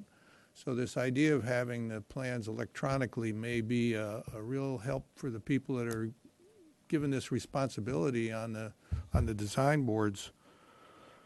And finally, I thought I had a grin when Leslie mentioned form-based codes, because there was a couple of us on the Planning Commission back in the mid-90s that used to advocate form-based coding for infill development in the city. And the city planner at that time, Betty Weiss, was adamant that we will never do form-based coding in Santa Barbara. So we finally, after a couple of years of trying, gave up. But I would suggest that that's something that we might want to look at least on a trial basis for some of the infill development. Thank you. Thank you. Mr. Casey, is it fair to ask you to let us know how we might find the money if staff recommendation is to is to add 1.5 full-time equivalent staffing to help us? So, thank you. Good morning. I come with all the happy news. Not a problem. We'll figure it all out. You know, my takeaway sitting here and listening to it is I personally, you know, my background coming through planning and the policy side, I really appreciate and enjoy and understand the importance of all that. So I kind of self-describe myself as policy liberal but fiscal conservative with my current hat on as city administrator, because I got to manage the budget for you all and provide you with a balanced budget. And that's where I just come up with some real difficulties about how to respond to all the wishes that are going on around the table right now. Just to put it in perspective, I'll be on Tuesday releasing a draft balanced budget to you in the general fund that does not have any surplus built into it. And yet we've got $180,000 of ongoing and planning costs that we're talking about, $270,000 per year in city attorney cost. We've got a charter amendment that if we put on that's going to be $180,000 this November.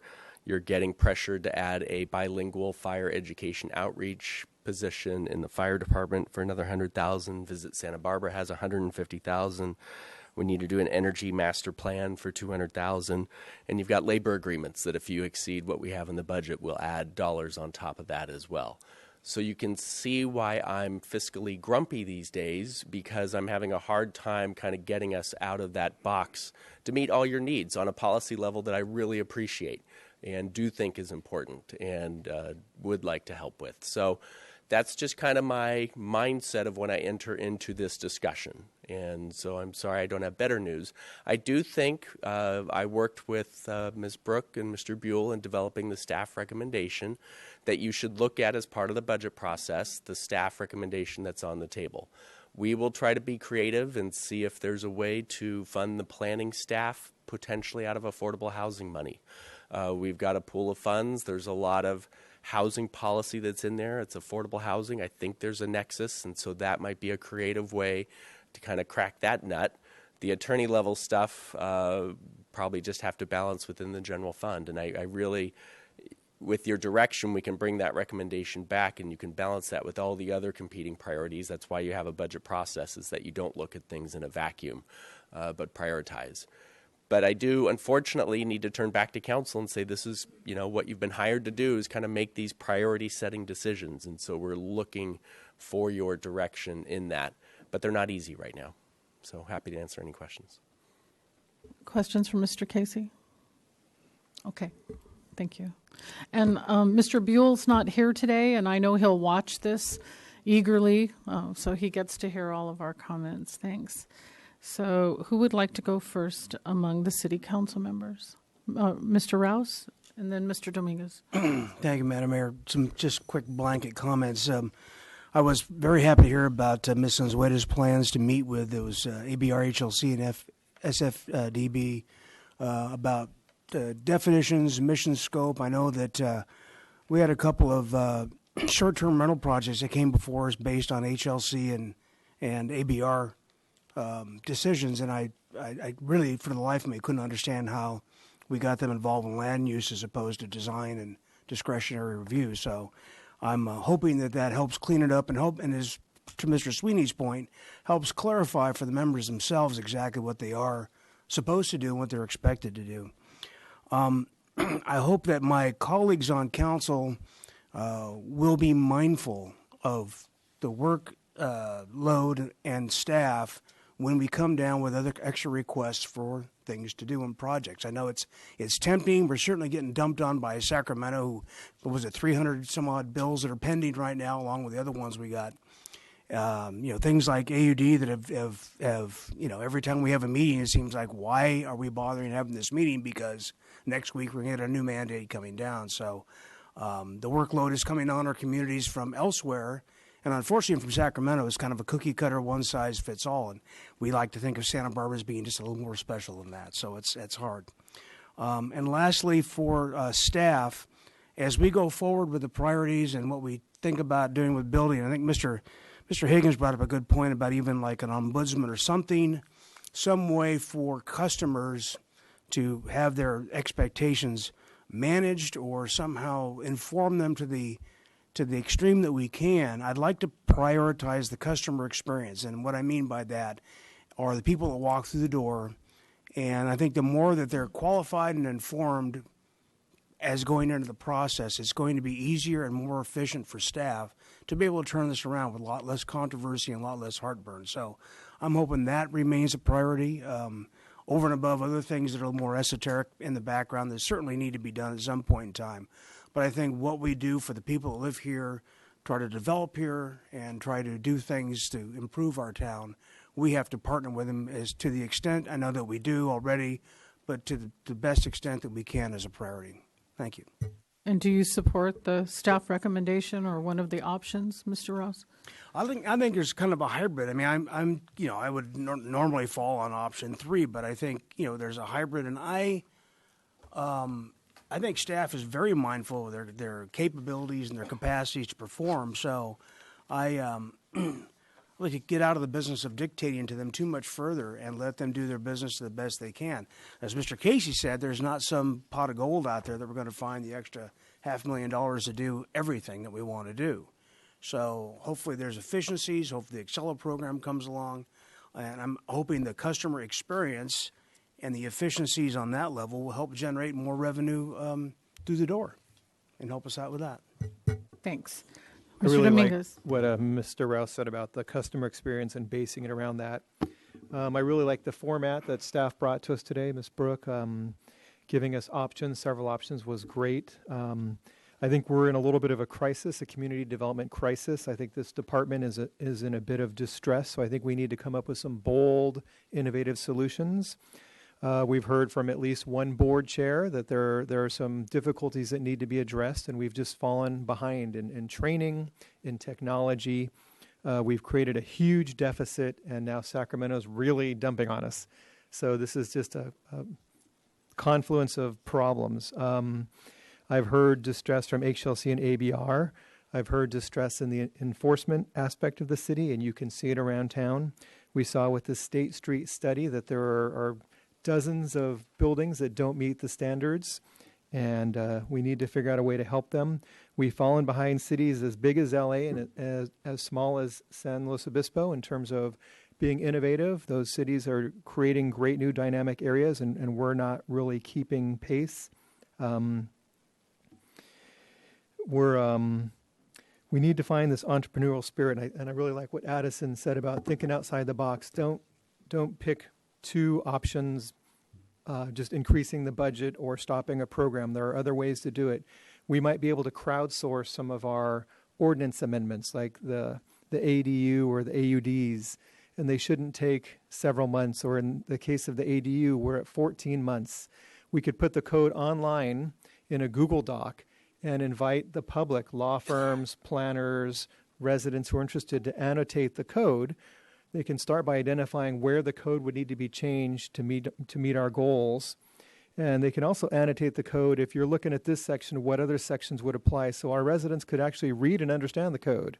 So that would be a double benefit. In terms of how we're going to pay for it, easily with cost recovery. We've got millions of dollars of money we're leaving out there.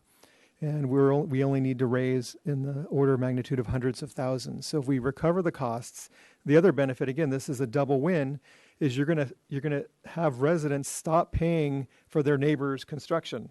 So right now you're watching your neighbor build this mega balcony overlooking your backyard and losing your privacy, and you're subsidizing him or her.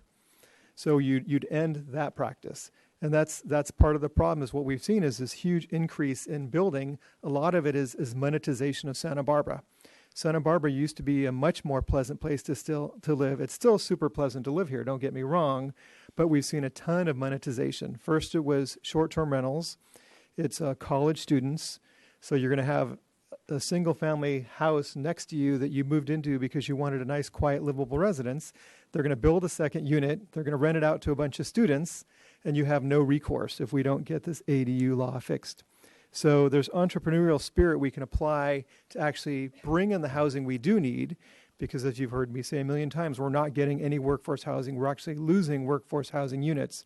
We've got to apply new models. And in fact, the AUD was a great example of engaging in the entrepreneurial spirit. The economy just went a different way, and now it's left us kind of in the dust, but it was exactly the right process. We just needed to be more agile in realizing it wasn't working.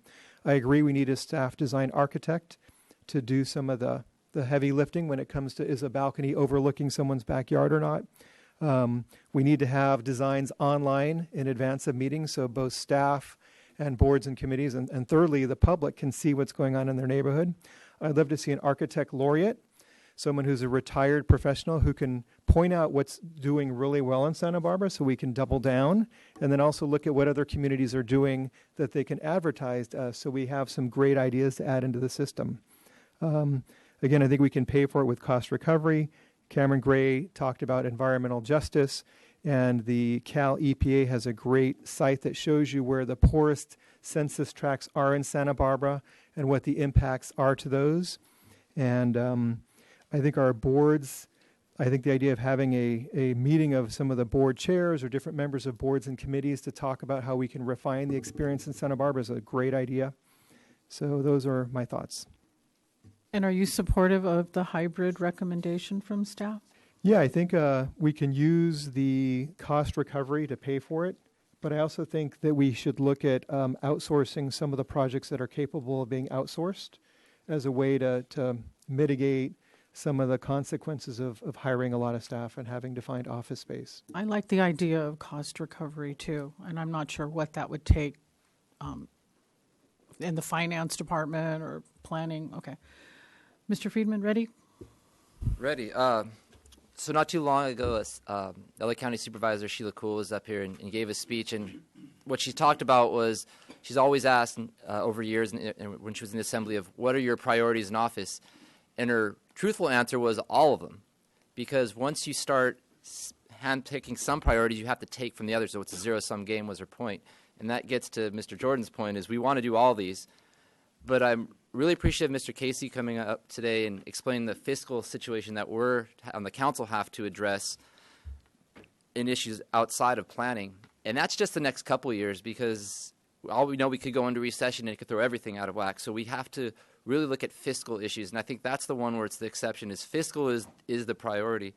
But I do agree with a lot of what Mr. Dominguez said, Mr. Rouse, our fellow planning commissioners.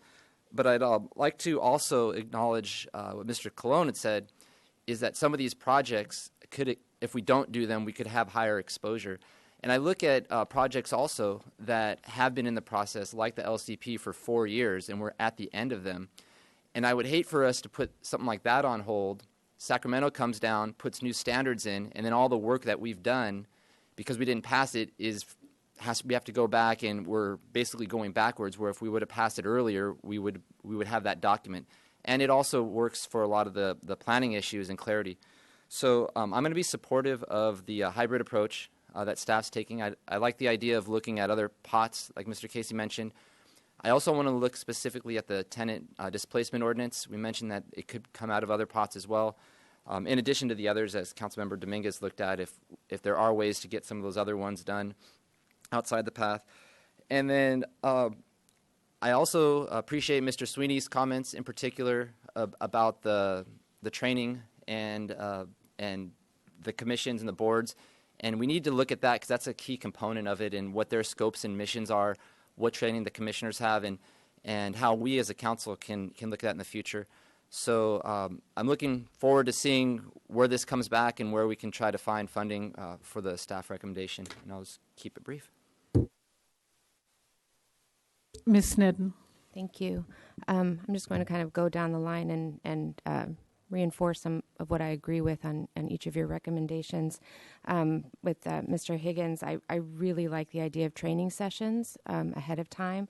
I think we could probably charge a fee for those workshops, seminars, and get some of our cost recovery through that. And then also to add to that, that maybe for some of those in the discretionary column, that we could maybe be charging fees for some of those. I mean, meeting individually with staff and taking staff time, I think that comes at a premium. I think you get an initial consultation, some of that is included, but if you're going beyond that and really needing extra help and not doing the work ahead of time and not being knowledgeable with your application ahead of time, then I think that should cost a fee. That may be another way to recover some of the costs. I agree with Mr. Jordan that we need tenant displacement ordinance, wherever that comes from, maybe through other housing funds. I also agree with Mr. Jordan about without enforcement, all of this work that we do on these ordinances and all of the expense that we spend on that in time and energy is lost. And I worry that we will get into a situation where people will just bypass that entire process. So enforcement, I think wherever that comes from, I think we really need to be looking at that seriously. I agree with Ms. Wiscombe that we have a long-term need to manage these escalating housing bills. I mean, with 300 coming down, I think to have it in the plan, not to plan for that, I think we need to build that in realistically with that. I also agree with bringing on a professional architect on board. I think that might help in some efficiencies also in some of these questions that we have.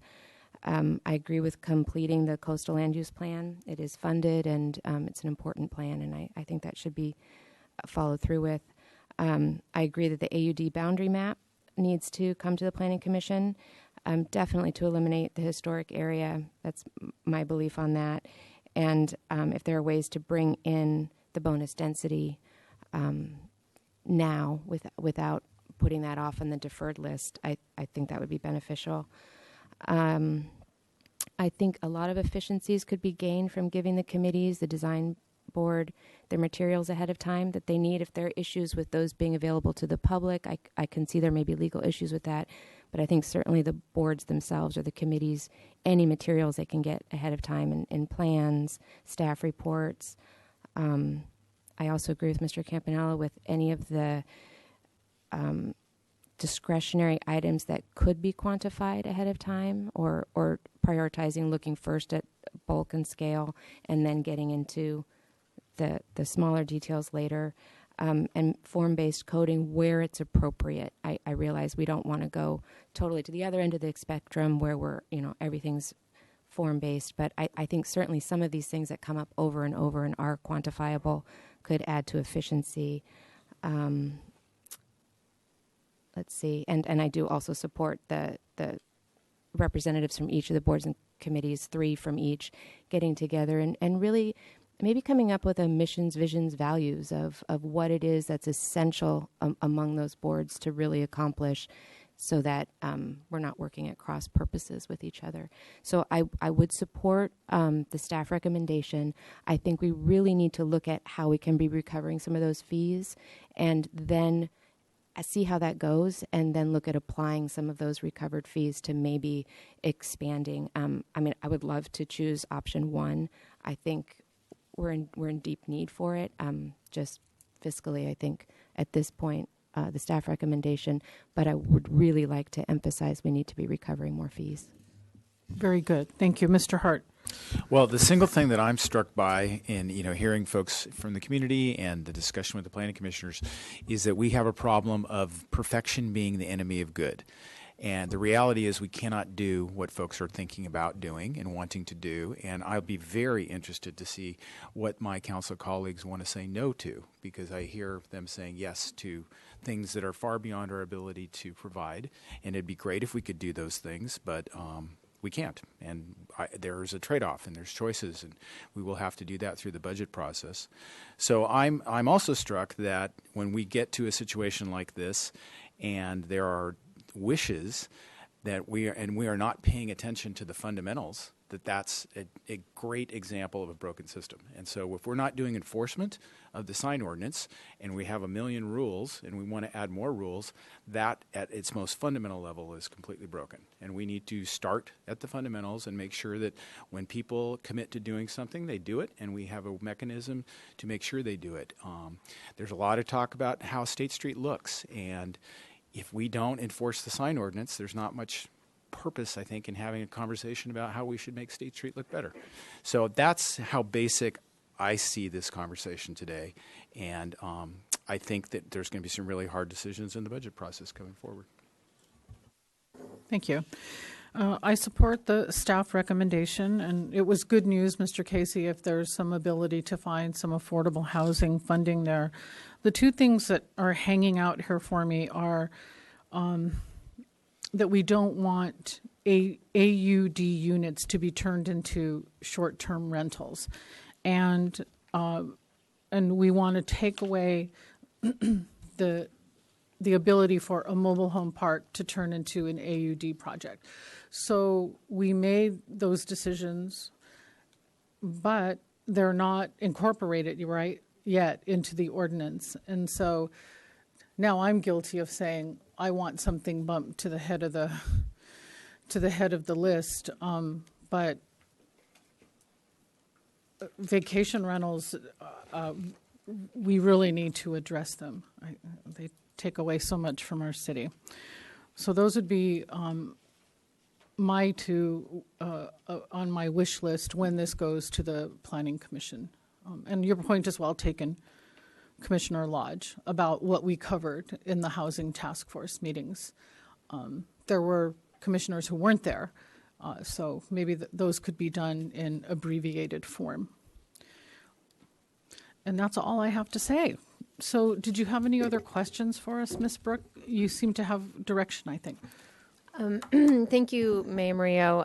I appreciate you asking the question along the way of where the recommendations, whether council members recommend or would support staff recommendations. So in that sense, I do believe we have direction, and we will look to see how we might be able to make up that money through other funding sources. I do want to just, because I don't want to give you the impression that I'm not hearing what you're saying. I'm hearing that you do desire that we could provide better customer service or enhanced customer service in the form of an ombudsman or trainings to applicants. I will say, though, that will add staff to this discretionary task list, and they'll have to come from somewhere else. So I can't just add more customer service without removing some other aspect of what we already do. Similarly, we don't currently provide staff reports or plans in advance to the design review boards, and we could, but again, that's another task we'd be doing, and so there would have to be something else that we could no longer do. So, and I understand those are trade-offs, and I'll go back and think about how we might be able to build in some of these enhanced customer service aspects of the services we provide, and then I'll have to take a harder look at some other things that we won't be able to do. So in terms of going down the list and hearing a couple of planning commissioners and council members bring up suggestions like that, I do hear you, and I'll try to see in what way we can balance resources to maybe front load the process even more. Although I admit we handhold a lot of applicants, and that takes time. And talk about efficiencies in the process and projects getting through design review boards. We'd spend a lot of time making last-minute decisions with applicants in order to try to get them on design board agendas, and we scramble and admin staff scrambles because we want to get them on the next agenda. So the other side of the coin is we could be really harsh and say, you missed a deadline. It's efficient to tell an applicant, you missed a deadline. I'm sorry, you're going to wait 2 weeks, but that doesn't prevent them from contacting you and saying, your staff is holding me up and they wouldn't let me on this agenda. So there's trade-offs. We can possibly get projects more quickly through the design review process, but it's staff intensive to hold their hands to help them do that. So I just want that to be understood. And I hear the request for support for a staff architect. That type of skill was not built into the type of staff that we need to move some of these major work efforts forward. What I would need are more planners and environmental analysts to move these work efforts forward. So if we were to trade out one of those FTE and add in a design, staff design architect, then some other things would not get done. It's just a matter of where we would put our resources. And I hear you on the enforcement as well. That's important. And you'll keep these ideas on an active list. And Yes. Thanks for repeating back to us, like a good marriage counseling session that you heard us. So, Madam Mayor, who's Mr. Dominguez? I didn't mention which option. I would pick option 1. I just wanted to add that in. Okay. It seems like we're in agreement on the hybrid option. So, but thank you. I've heard you. So with thanks to the planning staff and commissioners from the other design review boards who've contributed and the members of the public, we'll adjourn this meeting.